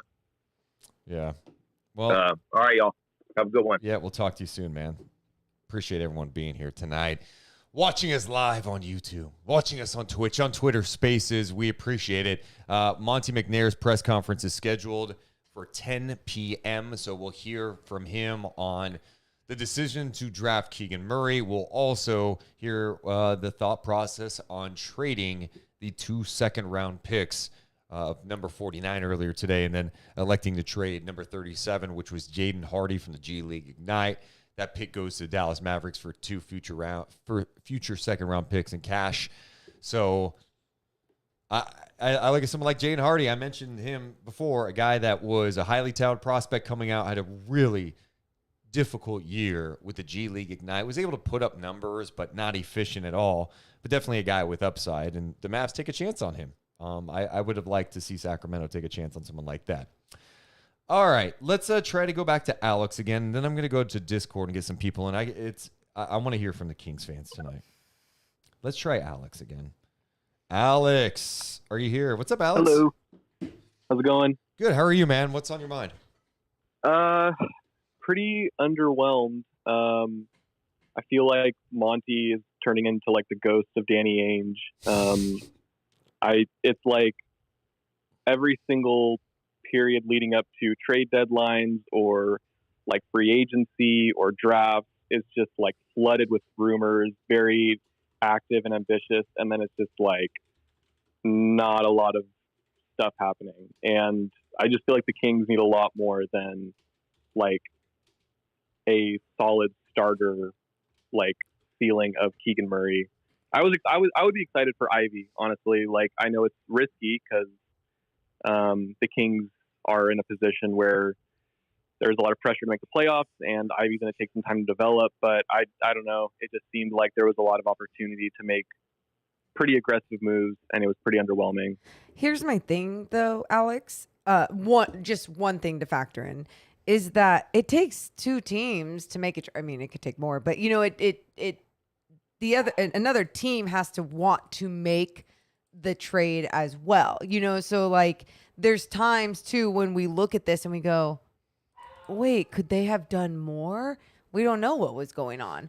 But I also understand a lot of people feeling that sense of underwhelmed because there was these expectations of if you were going to draft Keegan Murray, that it was going to be a trade down, get more situation. And it wasn't. It was, they picked Keegan Murray at 4. And I think there's a lot to be excited about, but I also can understand why some Kings fans are feeling a different way. Yeah, I think my main thing is just that the Kings need so much more than a Keegan Murray. And I know we have like free agency coming up, but I just kind of see a hard path through free agency. I mean, we have very little cap space, not many desirable assets, I would think, that will net us a good return. So I have a hard time imagining like me leaving free agency and be like, man, like this is a solid team. Like I like the Mike Brown hire. I think he's like a solid coach that we can bring in. He's one of the most recent coach, or like in a long time that I've actually been excited for. But I just think they just need a lot more than what they have right now. And I see a difficult path to kind of get where they want to go. It just seems like very safe approaches. And I don't know how true it is, but I am slightly worried that these are like kind of moves that Monty is pressured into because he feels a hot seat. So I don't know how true that is, honestly. I mean, I think too, when you look at where the Kings are at in the West, and Morgan's brought this up a lot, is like, this is not an easy path. Like we said this at the end of the season, like, how do you get in, right? Like Portland looks like they're really pursuing to win, right? They get Jeremy Grant. OKC still may not be great because they're young, but they've got young talent. Houston's got a lot of young talent. The West is going to be super challenging. The Lakers, probably going to be better. The Clippers are getting Kawhi and PG back. Denver, going to get Murray back and Porter. Blazers looking a little better. So what's the path? And that's where I think it speaks to what some people believe they should have done initially, was just strip it down and go with the path of like other teams like Orlando or Detroit or Houston. But this is the path they chose. And now it's on Monty. It's like, how do you get this team to be better? And I truly believe, looking at tonight, like I think Keegan's going to help them for sure. I think he's going to be a good player in the NBA. I don't think he's going to bust. I just think that they're banking a lot on internal growth from Fox and Sabonis.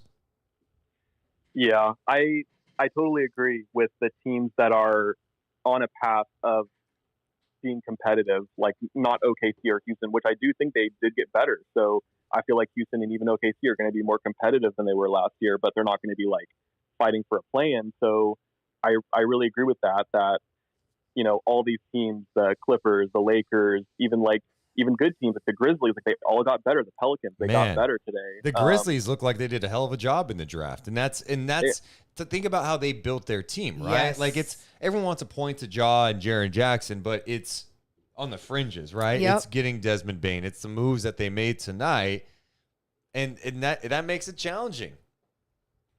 Yeah, exactly. I mean, even why that's what frustrated me about. I mean, you're trading like the number 37 pick. And it's like, okay, well, I mean, that's where like teams like Memphis and the Pelicans have been able to improve because they've gotten guys that they can plug in as like a bench guy that can come in and play really solid minutes. And you're not, well, I mean, I'm not trying to disrespect him, but I don't think like someone like Chemezi Metu is someone that you can plug in and be like, yeah, like this guy's going to be great for us, you know, whereas teams like Memphis, they have guys coming off their bench that were like second round guys that are just solid players that you'd love to have on your team. Herb Jones, we talked about him. Like that was a second round pick. And it's not just like, hey, we got a guy in the second round. It's a great deal financially, right? Yeah. And it puts you in a really nice spot. So yeah, it's I'm really having a tough time understanding trading completely out of the second round.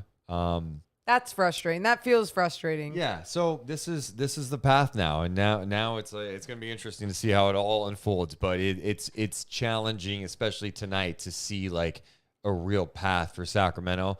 You know, there's been so much talk about potential trades. What's happened? You know, there's still a long off season to go, but you know, it's not like they have a ton of incredible assets. I think Rashawn is a guy that maybe some teams like, but I don't think Rashawn's value, in my opinion, it's lower than ever after last year in his contract. I think Harrison Barnes has an interesting deal, has an expiring contract that could help a lot of teams. So maybe that's the move, but you know, he's also like a position you need to fill, right? Like if you move on from him. So yeah, I'm with you. Yeah, it's pretty frustrating. But it feels like the third year in a row. Like, all right, well, I like when they signed Hassan Whiteside, and you know, they signed like Kaminsky, like Glenn Robinson III. Yeah, these random guys, and I'm like, okay, well, I'm not sure how that'll work. I was kind of expecting someone else to give us more help, but I guess it's not going to happen, and I guess we'll see if it works, and it hasn't. So it feels like the third year in a row where we're kind of banking a lot on like Fox and the improvement of the internals, and it doesn't really seem to. I don't know. We'll see. Like another year, we'll see. Well, Alex, thanks for checking in, man. It was good talking with you. Yeah, thanks for all you guys do. I really enjoy listening. Dude, thanks so much, Thanks, man. Appreciate the Alex. kind words. Appreciate everyone being with us as we have been on since 11 a.m. And what time is it right now? 9:03. 9:03. I cannot wait till 10 p.m. Okay. No, but we're not done at 10 p.m. I just can't wait till his press Monte conference. McNair? Yeah. Okay. Hey, come on now. There will also likely be a press conference Saturday introducing Keegan Murray, so we'll be live for that. We're also live on Friday morning at 10 o'clock. Bobby Marks, ESPN's front office insider, will be live with us. Can't wait for that. If you're watching us on YouTube, can you please hit the thumbs up? Make sure to subscribe to our channel. If you're on Twitch, hit the follow button. You can subscribe there as well. And if you're on Twitter Spaces, you guys are awesome. Check out our YouTube page, youtube.com/DeuceMo podcast. I'm going to take another one on Twitter Spaces, and I'm going to go back to Discord and check in with some people there. So many people want to chat tonight, obviously for good reason. All right, let's go check in with Ben. Ben, what's up, man? Welcome in. You're on Night Chat with Deuce and Mo. How are you tonight? Benny. We can't hear you, Ben. Ben. Well, wait. It takes Twitter Spaces a second. Okay. Sometimes you gotta exit in and out. Ben, are you there, my man? 3, 2, 1. Well, Ben, try again in a few minutes. We'll get to you again. Alex had the same issue, and he was able to get back in. So, yeah. Try again in a little bit if you don't mind. Let's check in on Discord. Oh, look who it is. Wow. Morgan. We haven't talked to this guy in a while. Not in He's a still long with time. us. Willard is here. Willard the Orphan, as his title is. Willard, what's going on tonight? Oh, what a happy day in Sacramento, Deuce and Morgan.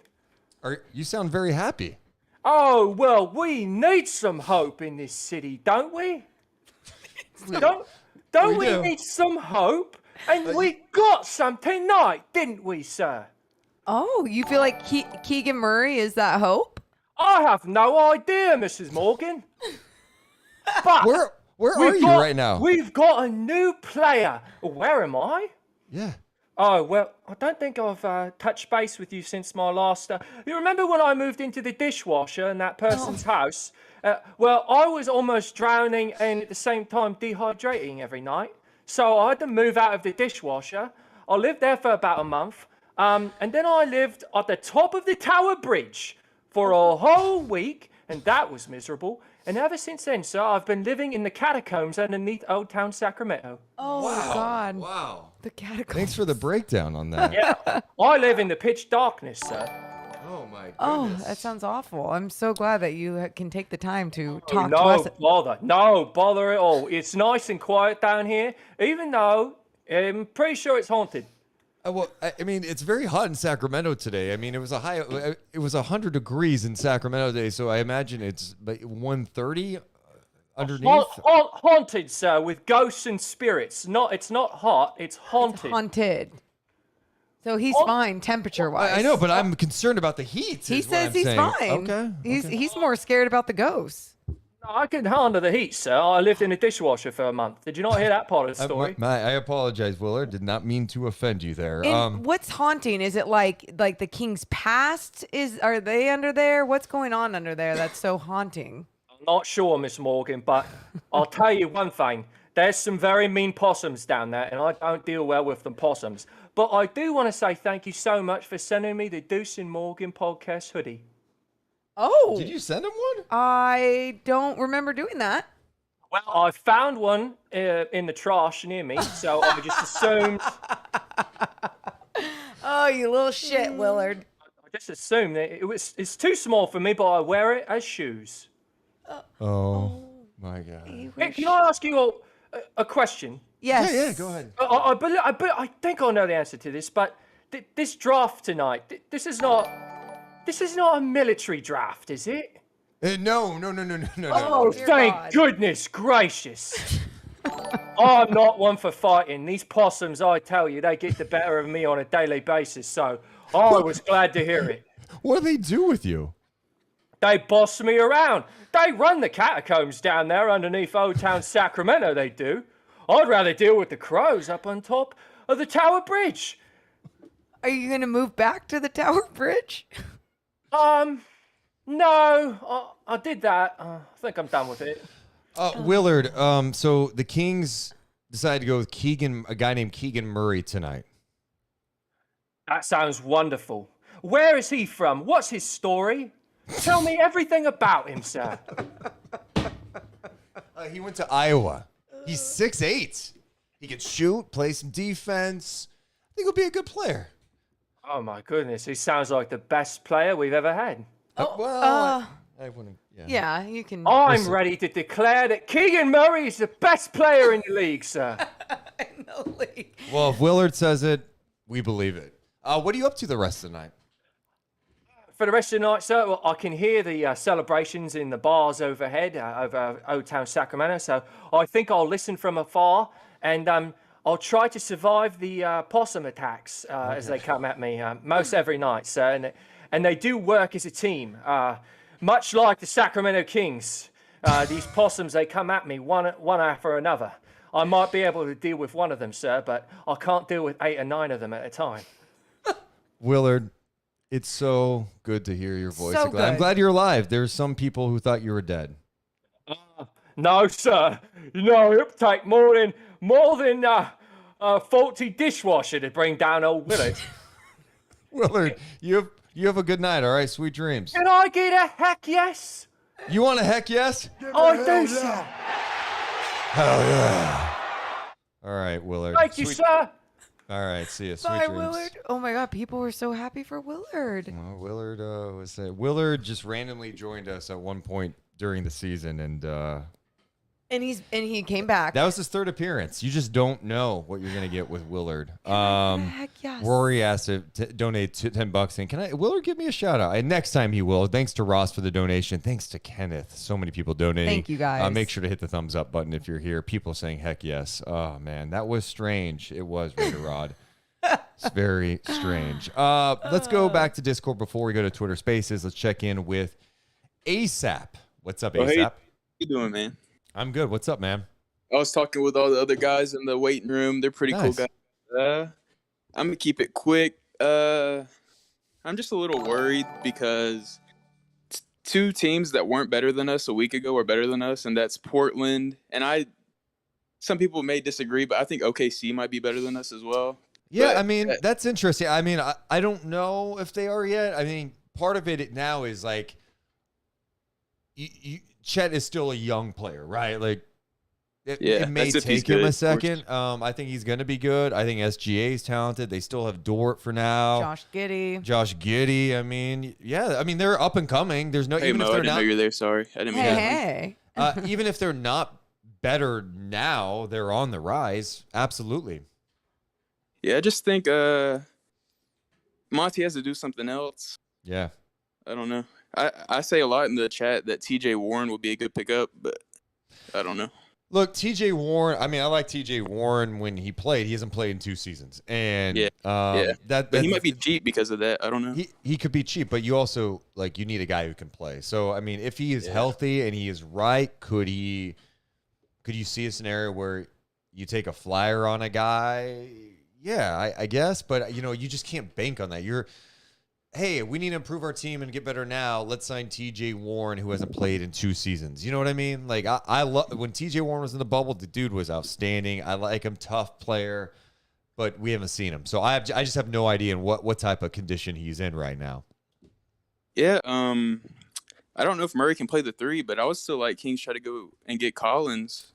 I mean, that's just me, but I don't look at him as a 3. I don't look at Keegan Murray as a 3. Can he play 3 sometimes? Yeah. Yeah, but like his quickness and what will he be able to do even defending out there? I bet like he's the type that could, even if he loses someone with his lateral movement, he could recover, but that's not going to work all the time at the NBA level, right? And so even if he were to play that position, it wouldn't be too many times. And I think with John Collins, I doubt that they would pursue him, right? I think there's still so many different things that the Kings need to address, from shooting, from their wing position. Obviously, Harrison Barnes on an expiring contract. Like, what are they going to do?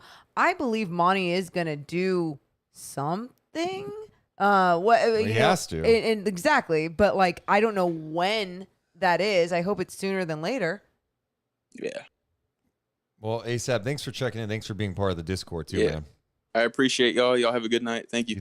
Thanks, man. Appreciate it. A couple people in the chat. I want to give some love to people chatting too. I mean, we got spaces going. We got Discord. We got all the chat. So this is night chat. That's what makes it fun. As we have been on since 11 a.m. It's 9:13 now. My goodness, this is fun. A lot of talking today. A lot of talking. I mean, you're talking too, dude. I know, but like I'm shocked that you've been doing great. Thanks, man. BM Good Boy says, why trade away Jaden Hardy? He has good upside. Yeah, we mentioned that. You're probably just coming in. I was very surprised they traded the 37th pick.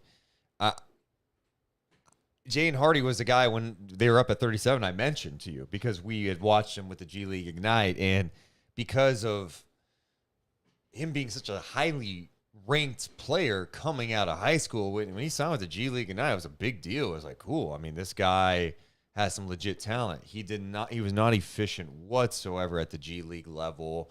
He struggled a lot defensively, not good.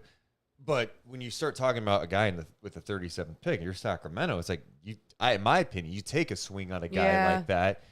Even if he spends a lot of time in the G League, because of the talent he does have. Well, and you look at the value in your G League, in developing guys with quality talent too, right? Not just being like, okay, we have a few things over here, and then, all right, Neemias Queta, like, just play with whatever's there. You want your guys that you look forward to developing to have potential talent around them. And so if you felt like he was at that level, why not work with it? Especially if you believe in this new coaching staff that has a lot of developmental skills, a developmental reputation. Let's go back to Twitter Spaces for a second. Let's try Ben one more time. Ben, we're going to try you again. Let's see if you're there this time. What is up, Benny. Ben, unmute yourself. Hi, Ben. Okay. That Ben is not there. Aw. Man, Ben, we tried. We tried. All right. Sorry, Ben. Sorry, dude. We're going to move on. Let's go next to Logan. What up, Logan? Welcome in to Night Chat with Deuce and Mo. How are you? Hey, how you doing? Good. What's going on? Oh, I'm just studying for a paramedic exam right now, and I can't focus because a little underwhelmed on the Kings right now. Yeah. What do you think of tonight? Why were you underwhelmed? Well, I actually like Keegan Murray. I think he's going to be really good. You'd like to see, I know Mo mentioned earlier, it takes two people to trade with. I would have liked to seen him. It was all the hype, going into it every year, a Kings trade, people want to come up, doesn't happen. But I actually like Keegan Murray. I was just more so underwhelmed on the second round, given that, I don't really see Monty hitting too much in free agency. I mean, we'll see what comes Thursday. Well, let's be honest about free agents. The Kings aren't armed with cap space. They got the mid-level, the biannual exemption. It's not like they have a ton of money to spend, right? So yeah, that's why I was underwhelmed, because I'm we can get a talented potential depth piece with high upside, but then Mark Stein tweeted that it's 2 second-round picks, one in 2024 and one in 2028, and I'm just thinking 2 years out and then another 4 years out after that. So I'm just thinking, I don't even know if, Monty's making that trade, he might not even be here. Yeah. So that I was just underwhelmed there, and I'm just thinking, I don't know what the plan is here going forward, getting us some talent, like you mentioned, all the talent other teams are building with.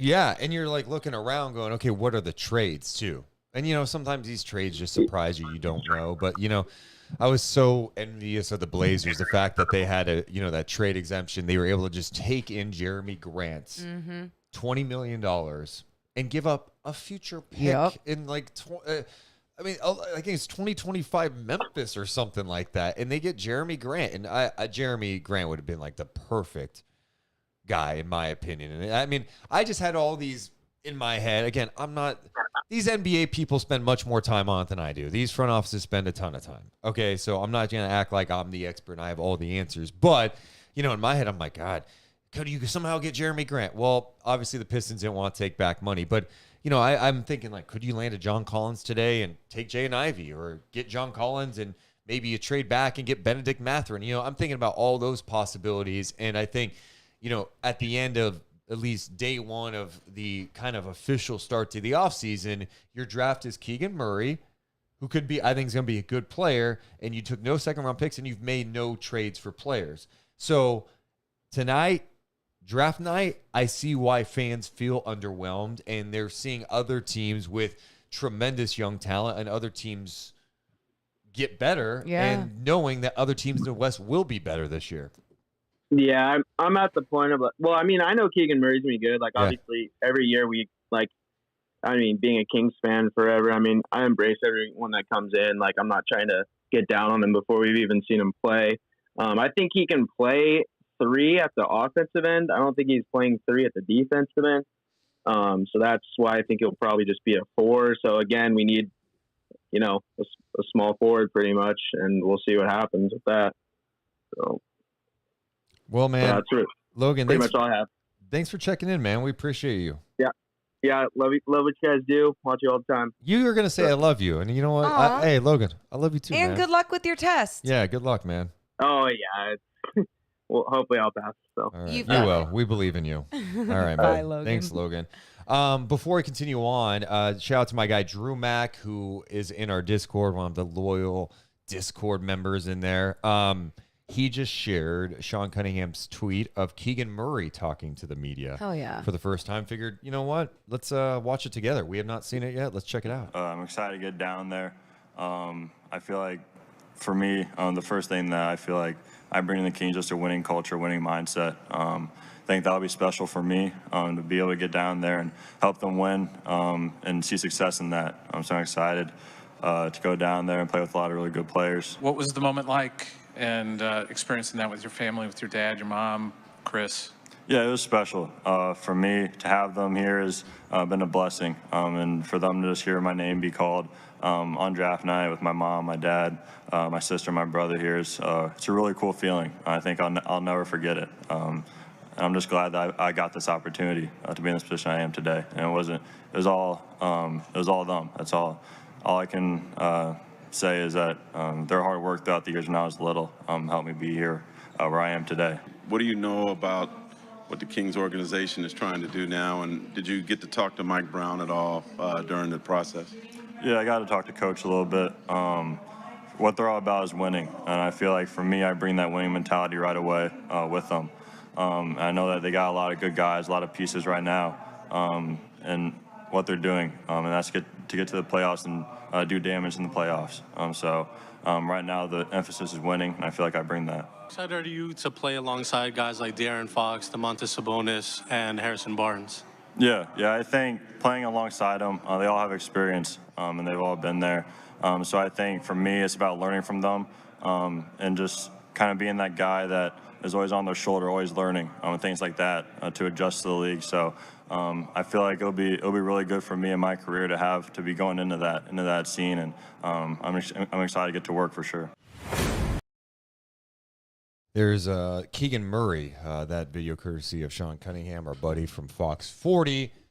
So good to hear Keegan. And I mean, look, I think he is just very businesslike. Mm-hmm.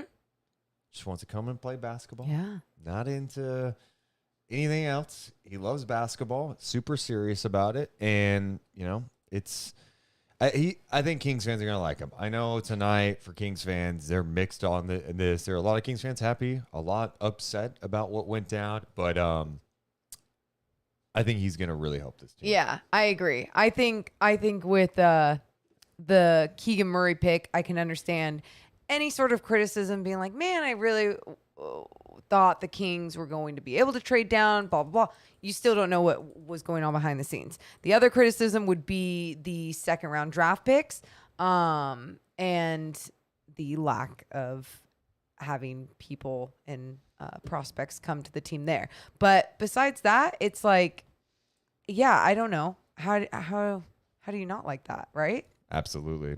Let's go to Discord. The Ender Panda is here. He put himself in night chat, which I kind of respect the aggressiveness here. Usually you're supposed to be in a lobby, but you're here anyway. What's up, the Ender Panda? My bad. It's my first time. No. You're good, man. Here. I'm just joking with you, man. How are you tonight? I'm all right. I just had a question about for the future. Like, we drafted Keegan, who's a forward. Do you think we're gonna still get John Collins? And if not, like, who would be people you target? Yeah. I don't think they're going to get John Collins now. I just don't know where the fit is realistically. Because I personally view Keegan as a 4. I think they've filled that. Obviously, John Collins is a different player, much more of an athletic player, in my opinion, than Keegan. But no, and that's the Kings need help for sure. They needed shooting help. I think they get some of that with Keegan Murray, his ability to be a catch and shoot guy. I think he'll be able to move without the ball. Keegan's going to be able to fit in with whatever you want to do, I think. But the needs, you still need some guys that could play some serious defense. Like, who is it out there that you could be intrigued by? Is it, Derrick Jones Jr., someone who's not going to give you a lot from an offensive standpoint with the shooting, but it's long. They just need some guys that can defend multiple positions, right? They need shooting. There's just so many needs. There's so many needs. I don't know where to start. Yeah, and that's where it's like, I hope there's a plan in mind, right? Like, even if are you looking to make some moves with Harrison Barnes and Rashawn Holmes where it frees up some space, and what is it that you're bringing on with that as well? Because you finally do have a more valuable asset in a Harrison Barnes, especially for teams that see his expiring contract as something attractive, you got to be smart with it, because when you're the Kings, you don't get all these assets all the time. So you really have to be smart with it. But yeah, as of like names right now, I don't have any specific that I'm like, this is what they can do. I feel like all the names were like fours for me. I was like, oh, Jeremy Grant. I was going, John Collins. I know Kyle Kuzma's name got brought up a lot. Well, I think those guys are off the table at this point. Anything else on your mind, the Andrew Panda? I don't know. Another thing that like I'm pretty sure you guys already covered it, but like, would you have taken Liddell at 37? So I didn't know much about Liddell, to be honest. I don't pretend to be like a super draft expert on that. I know our guy Praneel, who was on with us earlier, really thought that would have been a great option for the Kings. I just think when you get the chance to pick in the second round, you got like the 37th pick, especially with the position you're in Sacramento, like take a swing on someone, like take a look. You just never know how someone can impact you. And, you think about what the Pelicans were doing with Herb Jones, even getting a guy like Alvarado later, like you've got to be savvy with those type of moves, especially when you don't have a ton of cap space. So why not get a guy who could be affordable and maybe help you? Yeah. Yeah, that makes sense. I think we probably should have just drafted him, and even though he might not get minutes, but like see how well he does. Yeah. Well, hey man, thanks for checking in for the first time. Yeah, no problem. Have a good night. You too. You too. What time is it? 9:27. Monte McNair scheduled for 10 p.m. We got a lot of people who want to talk. Do we go Discord and then back to Twitter Spaces? Yeah, What's your vibe? keep going back and forth, but yeah, pick one from Discord. Let's go to Fox's ankle. Oh, Fox's ankle. What is up, Fox's ankle? You're on Night Chat. What's going on, dude? How's it going? Good. What's on your mind, dude? I mean, the biggest thing for me was I just kind of feel like Monty got played a bit. He came in with this high asking price of, well, I want multiple first round picks to trade that pick. And then the day before, or 2 days before, the Pistons come out and they say, we're confident that they're taking Murray. We're not going to talk to them about any type of trade. And I think Monty should have just, gone with Ivy. And if they wanted it that bad, trade it. No, that's an interesting take on it. Like they I think the Detroit too was like, well, they're probably taking Keegan, and we'll bet on it. And if not, we can take Keegan, or we'll take somebody else. They were confident in that, and that's an interesting way to look at it. It can be hard to make these deals, man. And I know so many people are like, hey, Kings should trade down with Detroit. If Detroit feels confident that you're going a certain direction, and maybe in hindsight, like the Kings should have put it out more like we're taking Ivy. They should have been leaking more about the Ivy stuff and putting the pressure on teams like, oh God, maybe we want Ivy. Yeah, but there was so much mixed stuff where there wasn't a lot out there, but there was enough about like, yeah, it seems like there was some more noise about them liking Keegan than Jaden Ivey. And if you put it out there more, maybe that inspires teams to do something. Yeah, I mean, I just feel like they lost all their leverage, and Monty has been quiet throughout like everything he's done so far. And when that came out, he didn't double down on it. He just kind of let all his leverage go away. And it's tough. And it's also part of this too is like we're just speculating, 100% speculating, because we have zero idea about any of the conversations that really transpired. And we'll see if anything actually comes out of that. Sometimes post draft you hear like, yeah, there was a deal on the table for Sacramento that could have been this. And those are things that will be fascinating to watch too. Yeah, like there was so much chatter before the draft about how many teams were so intrigued with Jaden Ivey and would do anything to move up for Jaden Ivey. Like you heard those rumblings, but obviously they weren't willing to do anything, right? And maybe that again is just another speculation. Like maybe they were giving up a lot, but then the Kings didn't like what they had, and maybe none of that even happened. So those are things, just like Deuce is saying, like hopefully Sam Amick will have a piece on The Athletic soon talking about it. Yeah, for sure. It's just a lot going to nothing. I know. Hang in there, man. And, part of it, too, God, man, I'm starting to wonder now every draft how much when Woj is hyping, like, hey, well, I'm expecting a lot of activity tonight with trades. How much is that real, or is that how much of that is trying to create, like, watch our interest show in the NBA draft, Yeah. Well, it worked. Like, you're telling me tonight is the first time that Woj found out about Banchero. Like, that maybe. All of a sudden, draft night, it's like draft day, it comes out that Banchero could go number one. He like, said it's Orlando kept it tight. He had a smirk too when he was announcing that on TV. 100% was known. Yeah, see, like, maybe this is a whole big ratings conspiracy. Like, hey, we'll leak to the fans. These NBA idiots out there, you know what they love? They love rumors. They love all the talk. We'll leak all this stuff, acting like it's going to be some big deadline. And if it doesn't happen, well, that's the NBA. Deals don't get worked out. I don't know. Fox's ankle, thanks for checking in, man. For sure, thank you.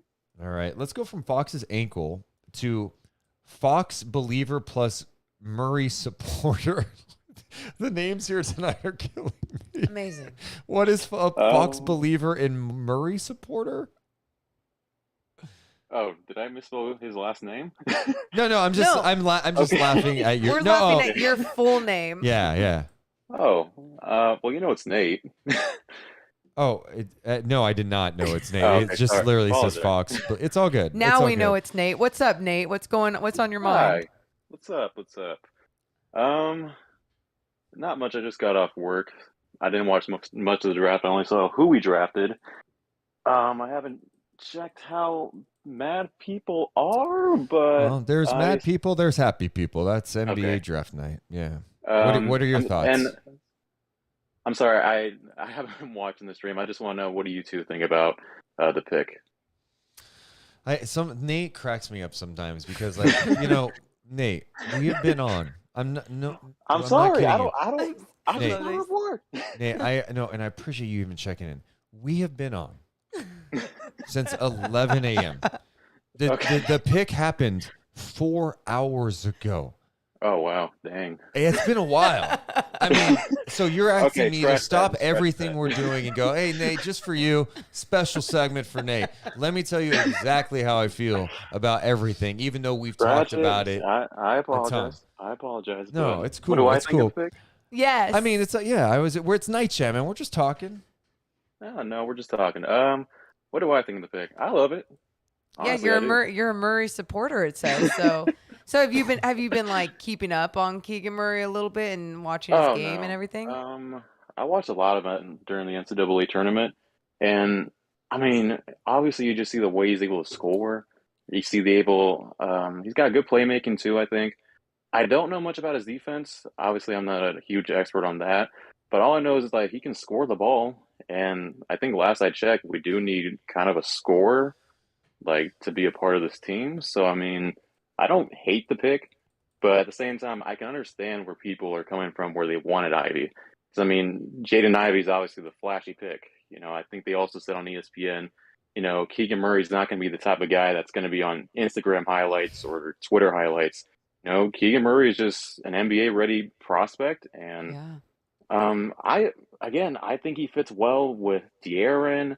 I think you can plug him right next in that lineup. I think he can be a starter, but obviously, of course, we're not going to know if he's going to be a starter. But I think at the end of the day, when it all comes down to it, I think, Keegan can go ahead and be a great player that you can insert as a starter. Opening night, that's just my prediction. I don't know if that's going to happen. But I'd love to get your thoughts on that, if you think he'll be a starter. I mean, I think he can start right away. Obviously, we'll wait and see what he looks like in Summer League, and maybe it takes a little longer than we anticipate. I think he can help right away. And to be honest with you, I don't even see even the people who are like upset with the pick. I don't think people are like, oh, Keegan's going to be dog shit. I don't think they're thinking that. Maybe there's some. I think most people are like, yeah, he could be a good player. Like, he could be good, but Jaden Ivey could be great. Yeah. Mathurin has upside. Shaden Sharp. I don't think anyone really wanted Shaden Sharp at 4, but like people were mentioning Shaden Sharp's potential. And so I think that's what people are looking at. Okay, I think tonight it's so much more about you take a step back and look at the whole landscape of the Western Conference. Go, all right, I know this is a push for the playoffs.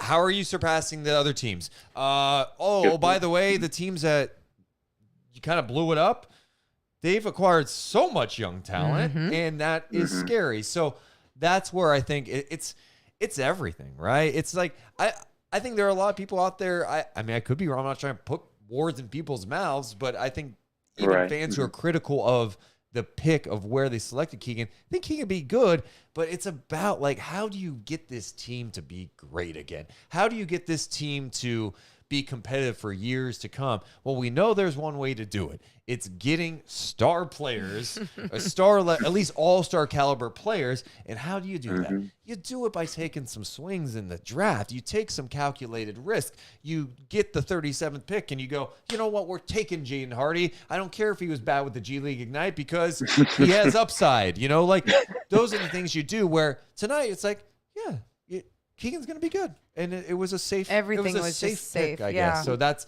how I look at it. I'm not mad. I think Keegan's going to be a good player. Good, yeah. And I like him a lot. My thing, and now I'm doing exactly what I said I wasn't going to do with Nate. You're telling me you love the pick. No, I know. I'm just you asked for the opinion of the pick, And we're giving you the opinion. But with Jaden Ivey, I'm not as high and crazy on him as some other people at all.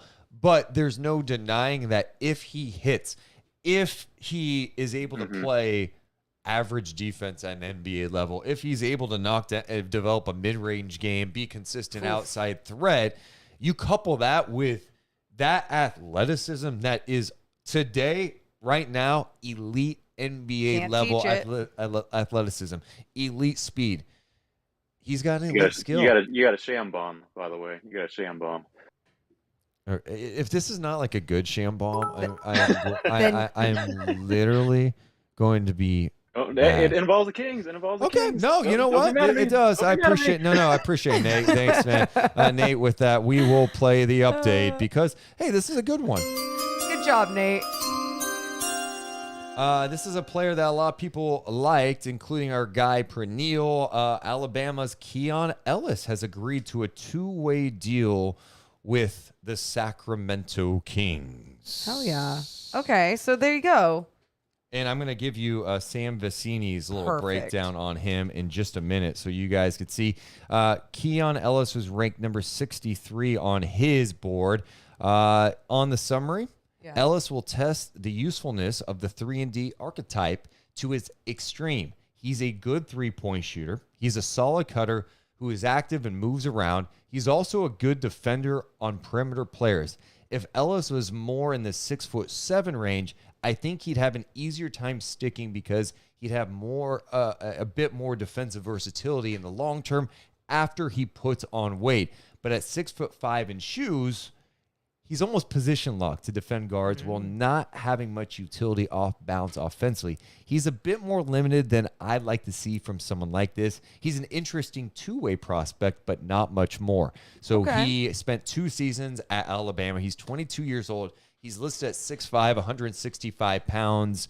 Last year at Alabama, averaged 12 points, 6 rebounds, just under 2 assists. Right around 1.6 turnovers and just under 2 steals on 43% shooting, 36% from 3-point range. But a lot of people have talked about his compete, plays really hard. Let's get to more of his strengths. Can I read a couple more of strengths? Yeah, no, please. I'd rather hear a little bit more. Actually, I can share the screen too. Perfect. Because this is from Sam Vecini's breakdown on The Athletic. Does a great job. You guys should subscribe. The guy puts in a lot of work. It doesn't mean he's right, but he puts in a lot of work. Here it is. His strengths. A product of junior college. Keon Ellis has worked his way into being a genuine prospect, will have interest from NBA teams after making the all-defensive team at Alabama this past season. In the purest sense, a 3-and-D wing. Ellis is 6'5" with a 6'9" wingspan and was a disruptive defensive player for the Tide. Very reactive and light on his feet. He's constantly using his hands to get in the passing lanes, often trying to bother the opposition. Has good lateral foot speed to stay in front of the opponent and knows where to be in rotation. Very aggressive on ball handlers. Fights through screens. Good closeout. Best on ones and twos now. Digs down onto drives and post players. Really makes a high-level effort to get into action. A good shooter on offense. He made 36% of his catch-and-shoot opportunities. Sam says he doesn't really love the shot mechanics. He lands on 1 foot or split-legged regularly. Turns to the left on his shot. Has a clean stroke with a smooth one-motion jumper, though. Has a bit of a ball dip. Made some shots off movement. Better above the break than from the corners. Can occasionally make relocation shots off one dribble. Ellis also is a good finisher at the rim. Effective in transition. Covers ground with long strides and good footwork. Good at attacking closeout. Has some solid Euro step counters. Made 60% of his half-court shots at the rim. Some off cuts and putbacks. Sam Vecini, you are fucking insane with this breakdown of someone drafted a second round prospect goes after. That's interesting. Do you want to hear some of the weaknesses? Yeah, give me a few weaknesses. Are you laughing at me? Oh yeah, no, I love it. His weakness, the big one. Okay. His physical frame.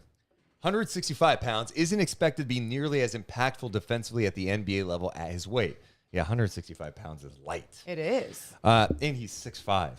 Yeah, no, that's surprising. He's a legitimate switch mismatch magnet for bigger wings who can bully him and back him down toward the rim. Very active and aggressive on defense, but it can work against him at times as he pushes himself out of position in help situations. On offense, I don't feel comfortable with him dribbling much in anything resembling a crowd. Extremely loose with the ball. Have real worries about bigger, stronger defenders ripping the ball from him. Not an effective passer. Ellis doesn't really see the court, and he's not all that accurate when trying to make damaging passes. Gets himself stranded attacking closeouts irregularly. Obviously, given all this, I have some worries about him playing as anything resembling a creator. Early in his career after college, I think he is still a standstill shooter. He might not have enough game to play in the NBA, even with 3 and D. So there's an in-depth breakdown from one person, Sam Vecini, on who the Kings just signed to a 2-way deal, Keon Ellis from Alabama. Okay, well, there it is. There's another human, right? Not just a pick. Yeah. There's another person. Yeah, to a 2-way contract. Their other 2-way contract at this point is Neemias Queta. Yeah, I'll take it. Yeah, okay. So there's your breakdown. Should we go more to people? I think we should. We need to go to Twitter Spaces. Yeah, give me a Twitter space. Let's go to the next person on board. Let's go to Chris. Chris, whoa. By the way, Monte McNair is going to be live in about 17 minutes. We will carry it. Chris, what's up, dude?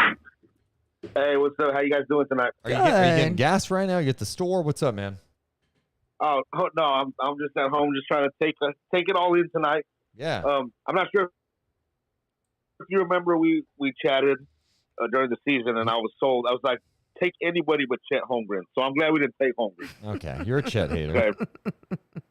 No. I'm not totally upset with the Murray pick. I think he's a good fit. I think he has a chance to be a good player. My biggest issue is with the Kings is we do not get superstars. We know that.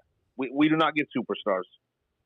And I think after all these years of mediocrity, I think you just had to roll the dice on Jaden Ivey and see what could happen there. Yeah. I mean, at some point you got to roll the dice and say, hey, because we don't get superstars in free agency, and I think that was my biggest thing taken from tonight. Obviously, doing nothing in the second round. We'll see how Monty addresses that. But I'm not totally upset with the pick. I think Keegan's going to be a good player, but I just think we should have rolled the dice and went for the big home run. What do you think about that? I like the idea of always being trying to be like that risk taker. But here's the thing. We're just assuming right now that Jaden Ivey would be this superstar and rolling the dice on him as a superstar. But I get the risk of being like, hey, everyone's saying that he has this super high ceiling of being the star potential player in this league. And that's the risk that you wanted to take.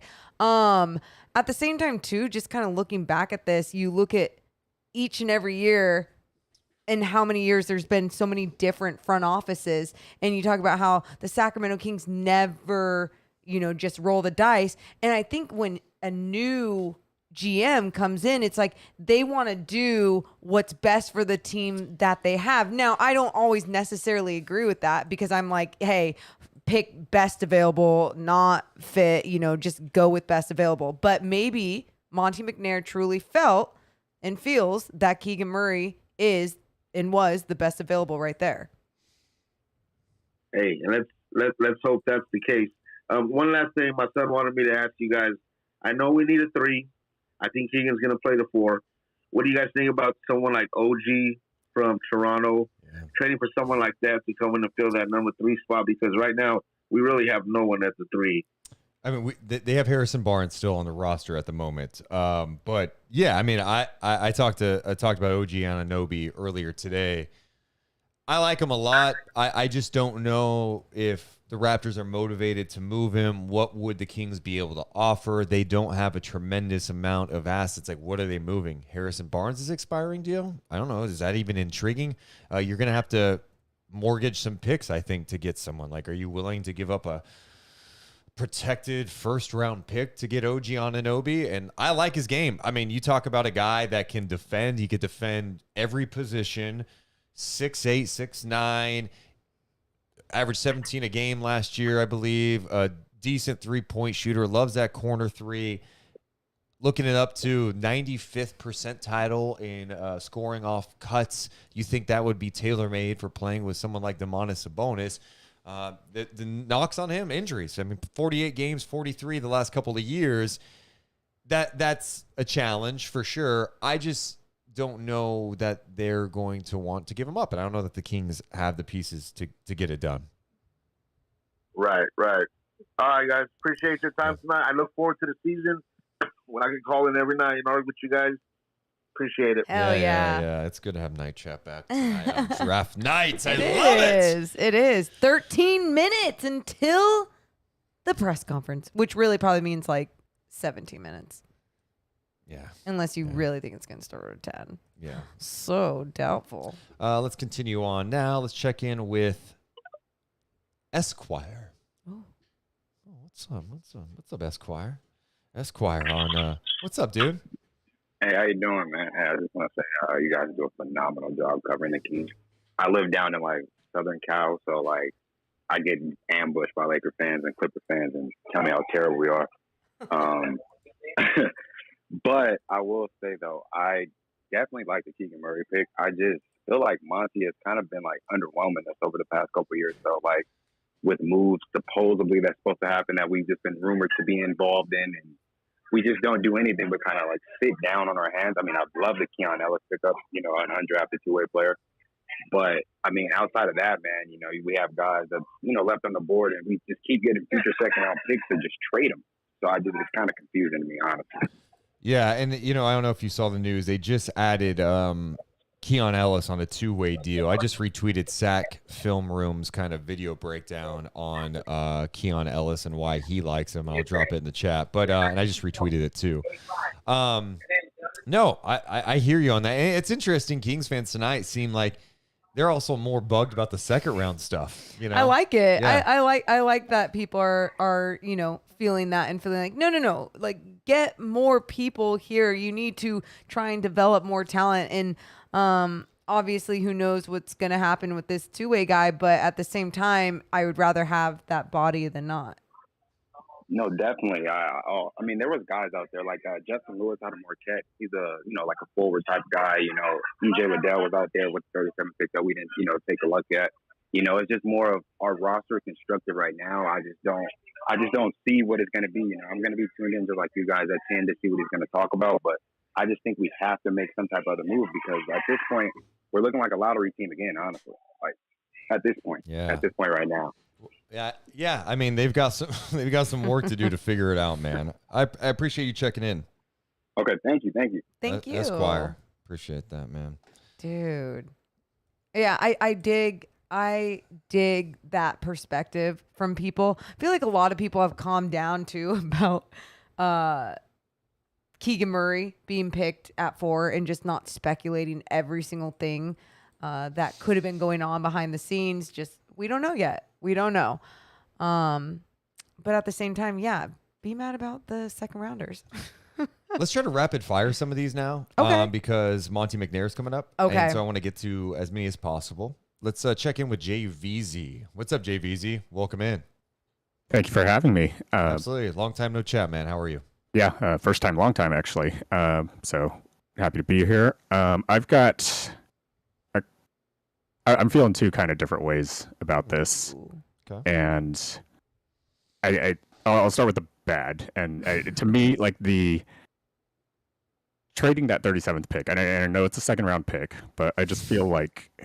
I love Kings fans, man. There's like a level of arrogance that it takes to see like a couple useful guys that fell from the first round and decide that no, none of those guys are good enough for our team right now.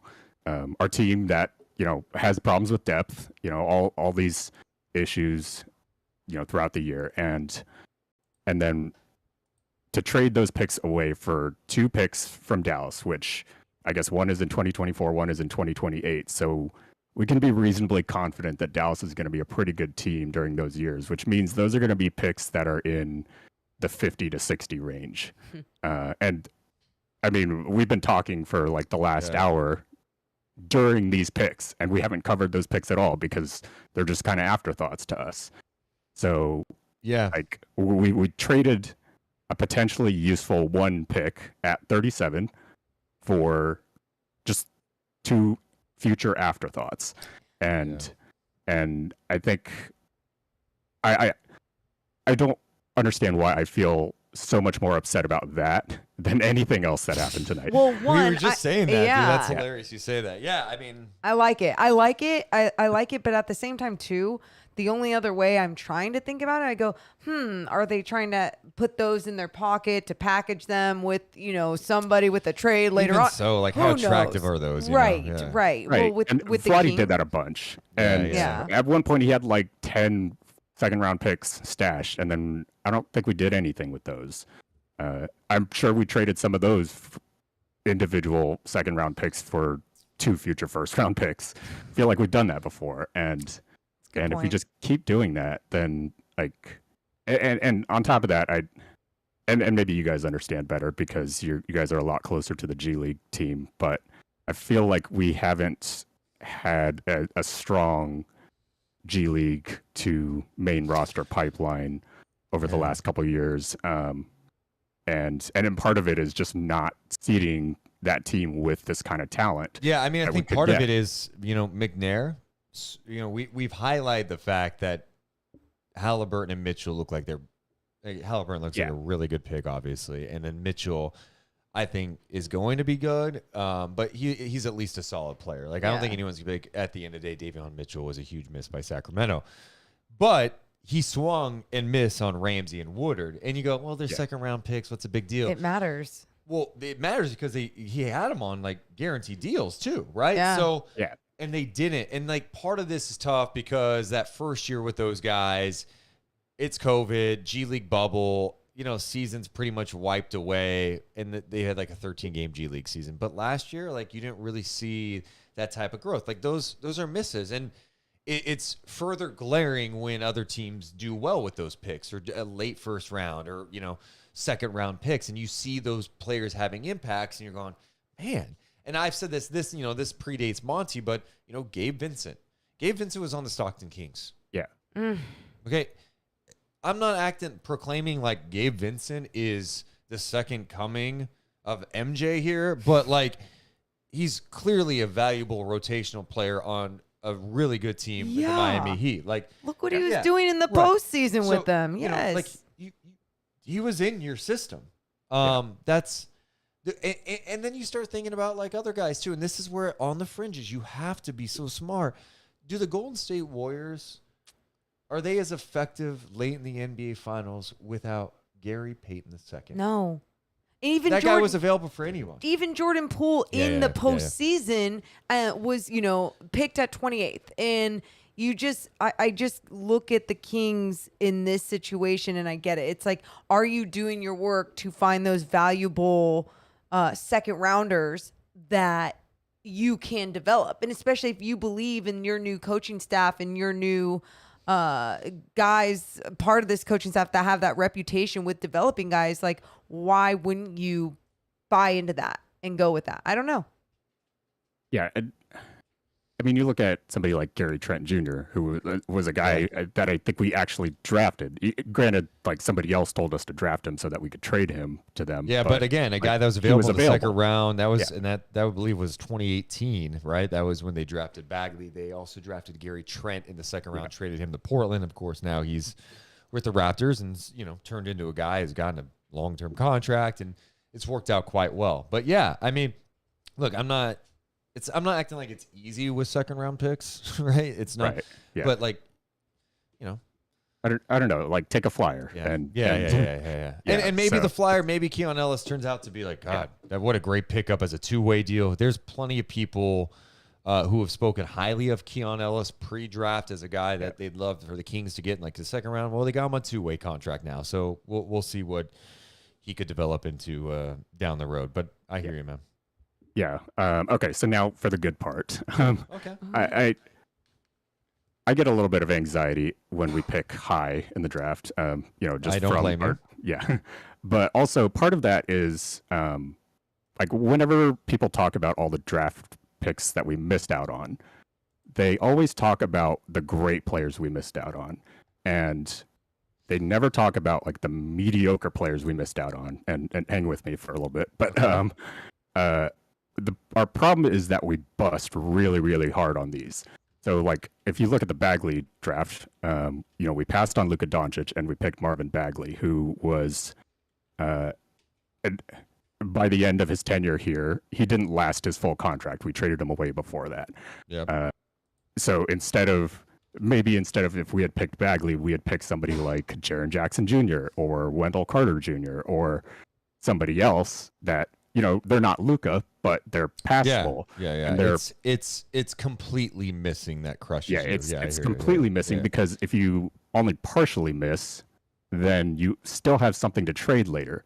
But as you can see, like as we keep talking about all these trades, it's like, okay, we could trade away Harrison Barnes, but we like Harrison Barnes. Yeah. And if we trade away Harrison Barnes, then we're kind of missing something. And you look at, and sure, we need to increase, you know, the top level of talent we have, but we can kind of put together 4 guys or so that we actually want to keep. But then after those 4 guys, who is left that anybody actually wants? Right. And so it's hard to build any trade where every trade that you want to make you have to ship off somebody that you really love, like Tyrese Halliburton, and even then, like if you know Harrison Barnes is not enough to make a trade, like you don't have smaller pieces that you can package in to, you know, build up the right salary Right. to No, ship it's true. off. And You don't have a lot it's of just like- expiring. Yeah, you have some expiring, but not enough salary, man. So we got studs and duds here, and JVZ, I hate to cut you off, but Yeah. No, Monte understand. McNair is getting ready to talk to the media momentarily. That's probably the noise you guys hear in the background. So we're going to carry that live. But JVZ, seriously, thanks so much for checking in, man. Yeah, thanks for having me on. There's Thank you. JVZ. Yeah. So as you kind of hear in the background, I'll turn it down now. But Yeah. Monte McNair's post-draft press conference will be getting underway momentarily, and we'll be carrying that live to get his reaction on what transpired tonight with the Kings drafting Keegan Murray from Iowa with the 4th overall selection, trading their 2 second-round picks, and then agreeing, and I don't know if he'll be able to talk about this one yet, is Keon Ellis to a 2-way contract. I don't know if that is official at the moment. So we will stand by for Monte McNair. And look, Monte's always been kind of he doesn't open up a ton during these things. So, I mean, I imagine he's going to say he's very excited about the pick, that this guy is a guy that they've been targeting from the stretch and they love him. And, I mean, that's kind of usually what these things are, but it's always worth at least hearing it. Yeah, just in case you get a fun little nugget. What do you think that nugget could be? What do you do if he goes, hey, also just real fast, there's a trade I have to announce? He would never do that. Yeah. That is not a part of his personality. I know. So Monte McNair's press conference will be starting momentarily. I'm getting it all lined up here. It'll be good too, because then I can like take a sip of water. You know. Yeah, and like rest your voice. Someone was saying we need more Adam Wojnarowski on the on this. Yeah, hey, appreciate everyone being here. We had an initial stream that had a shit ton of people, and it was amazing. Then our internet crashed for about 25 seconds. We had to restart the stream, and it's fun to see that the audience came back. That's massive. So if you're here, you're enjoying this, please hit the thumbs up. Please subscribe to this YouTube channel too. And shout out to everyone on Twitch. Make sure to hit the follow button. And seriously, we can't thank you guys enough for being here all day long. I know some people have had us on since 11 a.m. today, which is insane to me that here we are 11 hours since we started, and Monte McNair is getting ready to talk about the NBA draft. And then we're going to be on live tomorrow at 10 a.m. with ESPN's Bobby Marks. I'm sorry, who? ESPN's Bobby Marks. ESPN front office insider Bobby Marks is going to be on with us live at 10 a.m. tomorrow morning to recap the draft and talk free agency with Deuce and Mo. He's going to be in a car on his way to Bristol, Connecticut to do ESPN hits. But he said, Deuce Mason, Morgan Reagan, I'll be on with you. And then Saturday, we'll be doing a live podcast after Keegan Murray's presser. In addition, we'll be on with Damian and Kenny tomorrow at 12:15. Monte McNair getting ready to talk. Let's go to Golden One Center now and check in with Monte McNair. Recording in progress. Ready? All right. Good evening. Good to see you all again. Saw you, most of you, a couple days ago, so it's been a busy week, but understand it's a long day, and we're excited to, or I'm excited to get to talk to you guys about our draft tonight. So, I think I'll start by saying that I think we've been consistent as we've talked about what we want to do, especially in the draft. And our approach is to be the best player available, add to our team, and use all our assets in the best way we can to make the team better now and going forward. I want to thank my front office staff, who did a fantastic job over not just the last few weeks, but the months and years prepping for this day. We vetted every opportunity, explored all options, and I think we ended up in a positive place tonight. I think at the end of the day, with the fourth pick, after exploring all our options, we felt extremely comfortable that the best player available was Keegan Murray, and we are extremely excited to welcome Keegan to the Kings family. Obviously, Keegan, extremely well-rounded player, two-way player, one of the most prolific scorers in the country, blocks, steals, rebounds, impacts the game in so many ways. We talk about versatility, somebody who can play inside and out on offense, somebody who can guard multiple positions on the defensive end, and somebody who was one of the best players on one of the best teams in the country all year long. Ultimately, after sitting in the room with my front office staff, our whole staff, our scouting department, our analytics department, became unanimous that Keegan Murray was the best player available, and we jumped at the chance to select him. With our 37th pick, we have agreed in principle to trade the draft rights of that pick to the Dallas Mavericks as part of a larger trade.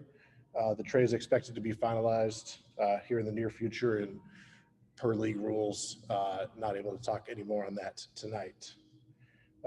And finally, with the 49th pick, we are also thrilled to secure the draft rights to Sasha Vezenkov. Sasha, one of the best players in Europe, first team all Euro League, an incredible three-point shooter, 6'9" size, a smart defender, a smart offensive player, somebody who impacts, again, the game on both ends, can stretch the floor, and has already proven that he can perform at one of the highest levels in the world. So we're very excited about what these guys can bring on the court, but of course what they bring off the court, as we always talk about, continuing to bring in the types of people into the building here that are going to turn this thing around and get us back to the playoffs. So with that, I'll take questions. Hey, Sean. When you look at having the fourth pick when you guys moved up, I imagine you probably heard from a lot of teams regarding that pick. Just what was that process like leading up to today, and how I don't know, attractive was it to other teams? Yeah, it was certainly, I think an exciting night. When you make that jump, just the possibilities that it opens up, and my job is to do the due diligence and figure out what I can do. Move up, move back, move out, sit and pick it. And we certainly explored all those. But, I think as we went along, and certainly as we got into the final days, it was just apparent to us that if Keegan Murray was there, that was going to be the best course of action for us. So, hats off to my staff. I mean, we did a lot of work, but when you sit there on the final day and you feel that comfortable, it really makes you feel confident that you're doing the right thing. So, Monty, you say that this was a unanimous choice between you and your staff. Of course, Keegan put up tremendous numbers. The past couple seasons, 18 minutes a game his first year, but he was awful effective. As a freshman, and of course, we all know what he did. During his senior year. Offensive rebounding, a third of his rebounds from the offensive end, and 68 blocks, 45 steals. Yes, he's probably one of the best two-way players in this draft, in the country. When did you know at this point, going into the draft, that this was your guy? Was it before the draft, during the draft, or just, right when it was time to pick him? Yeah, well, I guess you don't know till it's your pick. We had 3 picks ahead of us. So, not knowing what was going to happen there. But, I think we became comfortable, very comfortable by the end, that if the draft went the way that it did ultimately end up going. And like I've said, you talk about scenario planning. We literally plan for every scenario that could happen, especially at 4, it's a little easier. But, I think it was a culmination of the process. I don't think there was one moment. But as we went through, we just became more and more comfortable with every box that Keegan checked along the way. And when all those things line up, it makes my job easy. And so that's a testament to my staff and all the work they put in along the way. Not just vetting Keegan, but every other prospect and trade that we're looking at. No disrespect at all. The thing with the Jay Knight, because there's just been so much talk in the last 6 weeks, especially the last couple of weeks, about connecting him with the Kings. Is there anything that you can share on him as far as why you didn't choose him, at least for the fans? Yeah, no, there's a lot of good prospects in this draft. There's going to be a lot of good players come out of this draft, but we're certainly here to talk about Keegan and somebody who, I would say confidently, we thought was the best player available at number 4. Hey, Monty, Matt Jordan, 10. We've heard reports of a playoff mandate for this upcoming season. How much of this decision for Keegan was about his ability to make more of an immediate impact on this team, and how much of an immediate impact do you expect he can make at 22 when his rookie season begins? Yeah, so I guess those are 2 separate questions. First of all, none. There's no mandate. We've been very clear what our goal is. We want to win. We want to make the playoffs, and we want to continue and stay there. But there's no mandate to do so. My job is to build, as I've said, the best team that's going to take the court this year and for years to come. And so I think Keegan is exactly that player. And I think he's going to be with us for a long time, and somebody who's got a very bright future ahead of him in this league, and he's going to contribute for many years ahead. Monty, Mike Wagaman from the Associated Press over here. Keegan's versatility is one of the things that stands out best about him. Do you foresee him? You guys foresee him? You guys continuing to use his versatility, mixing and matching him with different lineups, or do you want to see him settle into one position and kind of get the best out of him at that one spot? Yeah, I guess ultimately that'll be up to Coach Brown and how he wants to utilize him. But I think what we liked about Keegan was that he has the ability to fit into so many different roles, I think that's really what stood out about him.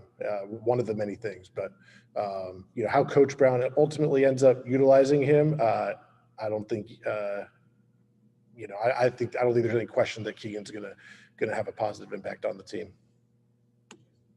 Hi, Monty.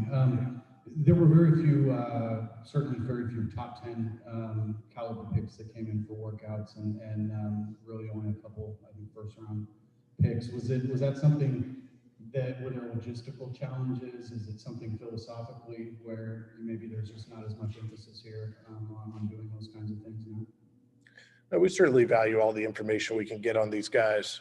But I would just point to ultimately, like I said, this is not just like the last few weeks that we're sitting in that room. Our scouts have been out there all season. And for some of these guys for many years, we've seen these guys in college, even high school all-star games, things like that. So there is just so much information out there now. Certainly the more touch points we can get, the better on guys. But, really once the time for the draft comes around, we have so much video, intel, seeing these guys live, talking with people who've been around them that we feel comfortable with the person and the player of these guys to a pretty high degree by this point. Yeah, Monty, Keegan Murray has gotten a little bit of a label of a low ceiling, and I'm curious what your response is to that and what you view as kind of his ceiling throughout the NBA. Yeah, it's funny. I won't name names because the NBA probably would not like that, but I would say go back and look at some guys who people thought had low ceilings, and I don't know how you would say that about a guy who led the country in points scored, who, like Tony said over here, had the steal, block, rebound numbers that he does. I think Keegan in the Big Ten, the best conference in the country, being one of the most productive players, all season long against some of the toughest competition. We don't see it that way. We think Keegan has an extremely high ceiling. We think he's going to come in here and prove that to everyone. And, I'm sure he's excited, and I'm excited to see it. Can you talk about a little bit about his dynamic features that he has? Kind of listen if you could. Yeah, I think Keegan was, I'm going to get the stat wrong, but his dunks, one of the highest dunk rates for his position in college. A fantastic transition player. We talk about wanting to play fast here, and certainly that's something that we can emphasize. But we also got to get players that can do it, and we know we've got a few of those on our roster already.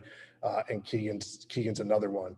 I think he is very smooth with his game, and maybe that lulls people to sleep. But a guy who dunks the ball, runs in transition, rebounds the ball, blocks, steals, all these things indicate a dynamic player with athleticism, with skill, with all those things. So I don't know exactly why people see that. Maybe those are some of the reasons, but we feel confident in not just his production, but his dynamism.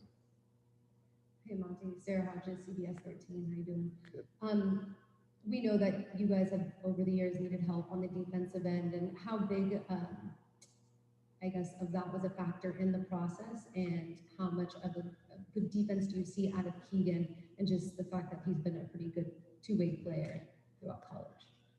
Yeah, we certainly want to improve our defense, but I think for the draft, we really focus on what the best player available is, because this is the time that we can get somebody that's going to be with us for a long time, and not just plug a hole. I think Certainly we've talked with, I talked with Coach Brown, his staff. We all know we need to improve the defense, even more, certainly more than we did this year. And I think Keegan will be a part of that, but that is in the draft process. We try not to make that a part of it. We're really looking not just at this year, but 5-10 years down the road. Kind of two quick ones. Kind of following on the draft process and guys coming in here, knowing that you were able to have information and intel that you want to see. Was it discouraging at all to see so many not be able to come to Sacramento for whatever reason, and what kind of challenges that pose for you as you do your evaluation? Yeah, I think we've seen this, I think, with a lot of things, the combine, fewer guys play, fewer guys test, all these things. So it's just a part of the process these days. And but what counterbalances that is all the other information out there. I mean, when I started in the league, Phil Jabor, who's our vice president of player personnel, was in our video room all day, every day, just making sure we had 2 games on a guy, on every prospect. And now the day after every game, we have it at our fingertips. So, there's so much more information in that way. The world, is so much more connected. Our guys do a fantastic job of finding people who have been around these guys, so we know what kind of people they are. Certainly all else equal, we want, as many touch points as we can, but, we feel fantastic about our preparation and the information we've gathered and, our ability to touch these guys in many different ways. Monty, you guys have been pretty clear that you wanted to add size, length, defense, shooting. Keegan addresses pretty much every area that you guys have talked about. So I hear you when you're talking about best player available, but was there also an element of fit and readiness for him that maybe pushed you in that direction some? No, I mean, it was, I guess, certainly a nice bonus, but no, we have conversations at the beginning of every draft process. We talk with our group about the difference between the opportunity the draft gives us, especially at the top, versus, the other, kind of free agency trade, other things that we can do to the team, and what our focus is. And, certainly, yeah, we love it when it all lines up, but, for us, we are solely focused on the best player because, like I said, this is our chance for not just a guy that's going to help us this year, but 5-10 years down the road. We don't know exactly what the roster will be like. We just want the guy who's going to be the best player out there. Monty, I just want to go back to what you had said before about the competition level that Keegan has been in, because the Big Ten was full of stars. I mean, with Johnny Davidson, Wisconsin, Trace Davidson, and Kofi Cockburn, Illinois, Liddell, Ohio State. What's your thoughts about how Iowa developed this kid in those first 2 years? Because he only played 18 minutes the first year. Then, boom, just came out of nowhere and took the team to the Big Ten tournament and they won it and stuff. What's your thoughts about that program developing him to get to the Sacramento Kings? Yeah, whether it was the program, Keegan, I'm sure a combination of all of it. But, I think we all know the year that Keegan had this year, and it was fantastic. But Keegan's somebody that was on our radar last year, even though he had a smaller role. The things he does on the court show up even in smaller samples. And so, the fact that he took it to the heights he did this year is certainly a testament to him and the program, but it's also things that we saw, the beginnings of last year. And that just gives you even more confidence that, this guy was able to impact it in a smaller role off the bench and then come in and be the go-to star they needed this year when he was given a bigger role. And the fact that he continues to grow like that, is another positive as we look into his future. Tom DeRigger with NBC Sports. You mentioned multiple times of your comfort level leading up to the draft that if Keegan was there for you to take him because he checked off some boxes. What were some of those boxes, both on and off the court, that he checked off for you? Yeah. I think I'll start with just the human, the person that we found Keegan to be. Incredible worker, incredible competitor. Humble but confident off the court. Universally loved teammate. That's one, I think. as I'd mentioned, like the fact that our scouting staff and our analytics staff line up on this, that gives me more confidence. And then somebody who obviously checks all the production boxes, but as to the earlier question, but our scouts see that he can continue to grow. And that's, not just something that, maybe he had a good year or something like that. Like, all those things line up, and like I said, you keep checking those boxes. It's, it gives you so much confidence. Chris Mars with Fox 40. There were reports that Keegan went out to lunch or dinner with Fox and other guys from the team. How much of a role did your conversation with those guys after that dinner have in your thought process or your scouting of him? And also, what does it just say about the relationships he's already trying to build with guys before he even knew he was going to be coming here?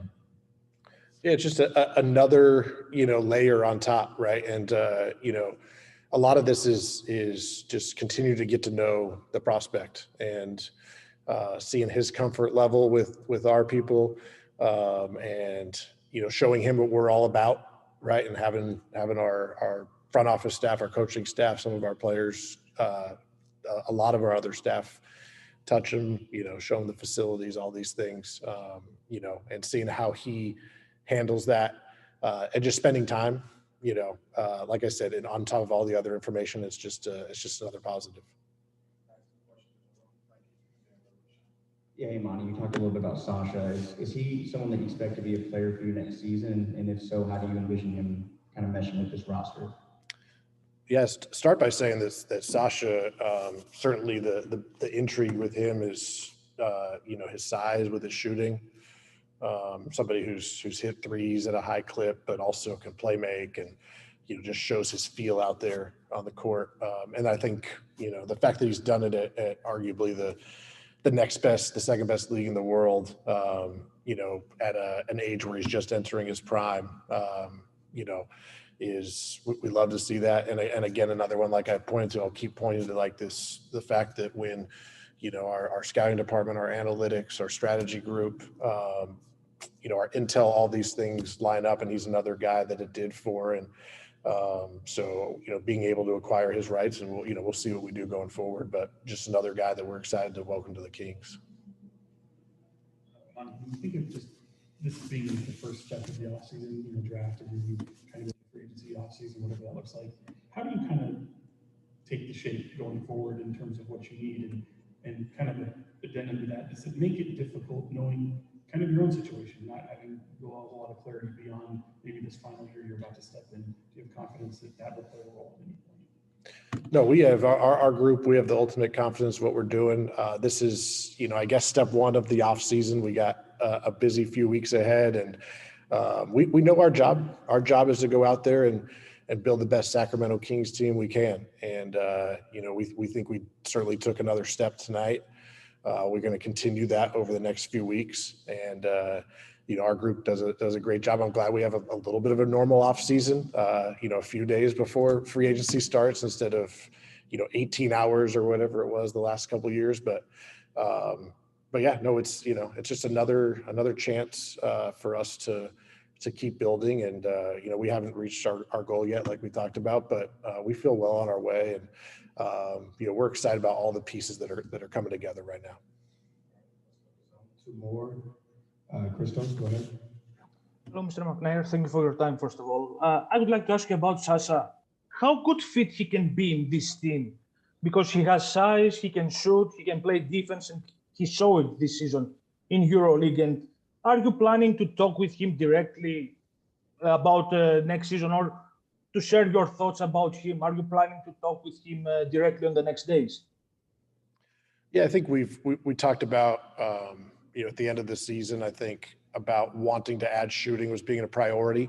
And so to go and add one of the best shooters, who's got, great positional size, in one of the best leagues in the world, who's already producing, that made it easy for us. And I think Sasha's a guy we see fitting with, with Domas's passing, with Fox's ability to collapse defenses. Just another guy that can stand out there and hit shots. And we all know how important that is in the league these days. We all just saw the playoffs. So, we're excited about the fit. We'll talk more with him and see where we're at. But, somebody that I know, we know can play at a high level, and that excites us. Cameron, last question. Hey, Monty, I know you've been a big believer in drafting best player available. When you're going through your draft evaluation process, how do you determine, or what characteristics stand out when determining who goes atop your draft board? And is the process different picking at 4 compared to picking later in the draft like you guys have the last 2 years, where guys can fall that are projected high in the lottery? Yeah, I would say,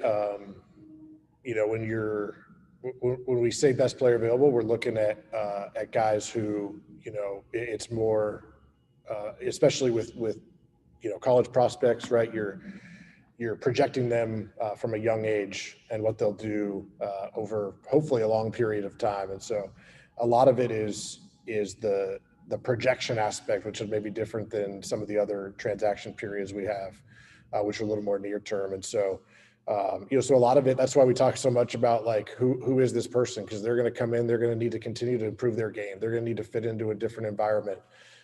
They're going to need to battle through things, in their NBA career. And that on top of what have they shown they can do, but also what do we think they can continue to do? And so, and looking at that through multiple lenses, our scouting lens, our analytics lens, our intel lens, and and again, when those line up, feel great. When they don't, we do more work and then continue to set our board. And, certainly at the top of the draft is just an exciting chance to add somebody who can be a really impact player for a long time. And I think with Keegan, we feel extremely excited about that. Thank you, guys. Thanks all. All right, there we go. There is Kings general manager Monte McNair addressing the decision to draft Keegan Murray with the 4th overall pick in the draft. And not really a surprise, he said that was the best player available. I don't think there's been a GM in NBA history that has gone up there and gone, yeah, we actually didn't have him as the best available. We just thought he was the best fit. So not really a surprise with what he said. The one I thought interesting thing he did mention was he really pushed back on the low ceiling thing with Keegan Murray. Mm-hmm. He was probably the most emphatic with that suggestion, talking about the fact that it's like, no, we disagree with that. He has been able to do a lot at the college level, playing in a tough conference, scoring, rebounding, filling it up all across the board. We don't view that he has this low ceiling at all. Yeah, and I liked how passionate he was when he was answering that question, or kind of going back at it. So again, it's these things I just don't take a lot of. Right. I'm sorry. Like, I mean, what's he going to come up there? Like, yeah, I don't know. We have major concerns about this. They think they got the best player available, and they don't think he's got a low ceiling. And these are the decisions when you're an NBA front office that you have to get right. Yep. So, Monty better hope he was the best player available. I did chuckle a little bit when he mentioned, we were hoping he was going to be there at 3 or at 4. I'm like, was he going in the top 3? Was there any indication he was going in the top 3? No. He was asked about Jaden Ivey. So they have a lot of good players on the draft, but we're focusing on Keegan Murray here. So they talked about that. Other things that jumped out, he did mention Sasha. Oh, yeah. Vesey. What are we calling him? Vesey. Vezenkov, who they acquired via trade earlier today. They traded the 49th pick to Cleveland in exchange for his rights and just under $2 million worth of cash. He was a 57th pick in the 2017 draft. And I don't know. We were all trying to figure out today, is the guy coming over? What's this all mean? I don't think we got a ton of clarity on that. It sounds like they want to bring him over. Yeah. He's got to want to come over. We didn't get confirmation that he would just be coming over or anything, but he has a contract through 2024 with NBA buyouts, and maybe that cash is used to buy him out if he wants to come over. But they did highlighted that he's intrigued by his size, his shooting ability, can play make. He did it in the second best league in the world. He's entering as a prime, and he said, we'll see what we're going to do with that moving forward. Yeah. So, again, we talked about him a little bit earlier, and that's pretty much what I expected out of the press conference. It's always nice to see Monty smile a little bit, though, too. He was smiling a lot tonight. It was funny.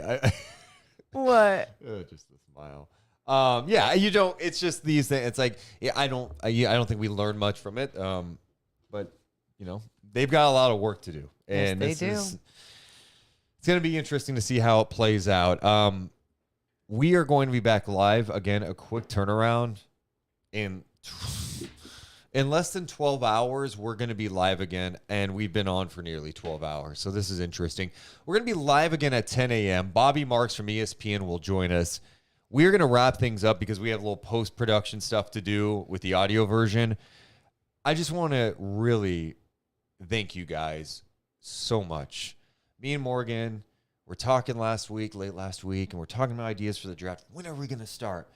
And we were both like, you know what? Let's start early. You never know what can happen. Yeah. There could be trades everywhere. So we committed to 11 a.m. start time, knowing that it was probably a terrible idea. In fact, yesterday there was one point where we're like, do we really want to start at 11 a.m.? Yeah, we were rethinking it, and then really it was like, no, hell no, this is a party. Like, no matter what, especially you're in this position in Sacramento almost every year, so you might as well have fun with it. And today, truly, there's so many hours that went by so damn quick because of all of you being here, and your support just truly means so much to us, not only to today's show, but just to where we're trying to bring our podcast and our content. So thank you for all your support. The biggest thing you could do is hit the thumbs up button, subscribe to our YouTube channel. It helps our numbers grow big time. We're plus like 600 subscribers on YouTube today. Tremendous. Amazing. We're well Thank over you. 7,000 now, which is a huge accomplishment for us, and it's a testament to you guys for supporting us. So thank you so freaking much. I know we had people waiting in the chat. I'm so sorry we can't get to everyone. We will get to people because we're going to be live again tomorrow. 10 and then a.m. Saturday, to be determined, because we'll be on after Keegan Murray after his press conference. But come chat with us then. Yeah, so we'll talk to you guys more than we want to talk to Yeah. you guys. We've been on for nearly 12 hours. But I seriously, thank you so much to everyone. I do want to get a huge love real fast to everyone who can make this happen. First of all, shout out to Morgan. Like, damn, I'm getting loose here. Yeah, what?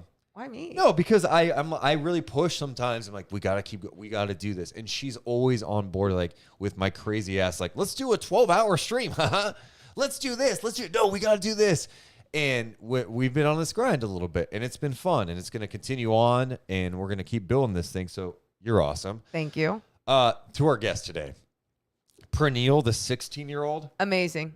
Are you kidding me? It gave us so much great draft insight tonight. Future NBA GM Bryant West from the Kings Herald. Incredible, sticking around with us for so long and just seriously giving us so much more than we could just give ourselves. So thank you to Bryant West from the Kings Herald. Sean Cunningham.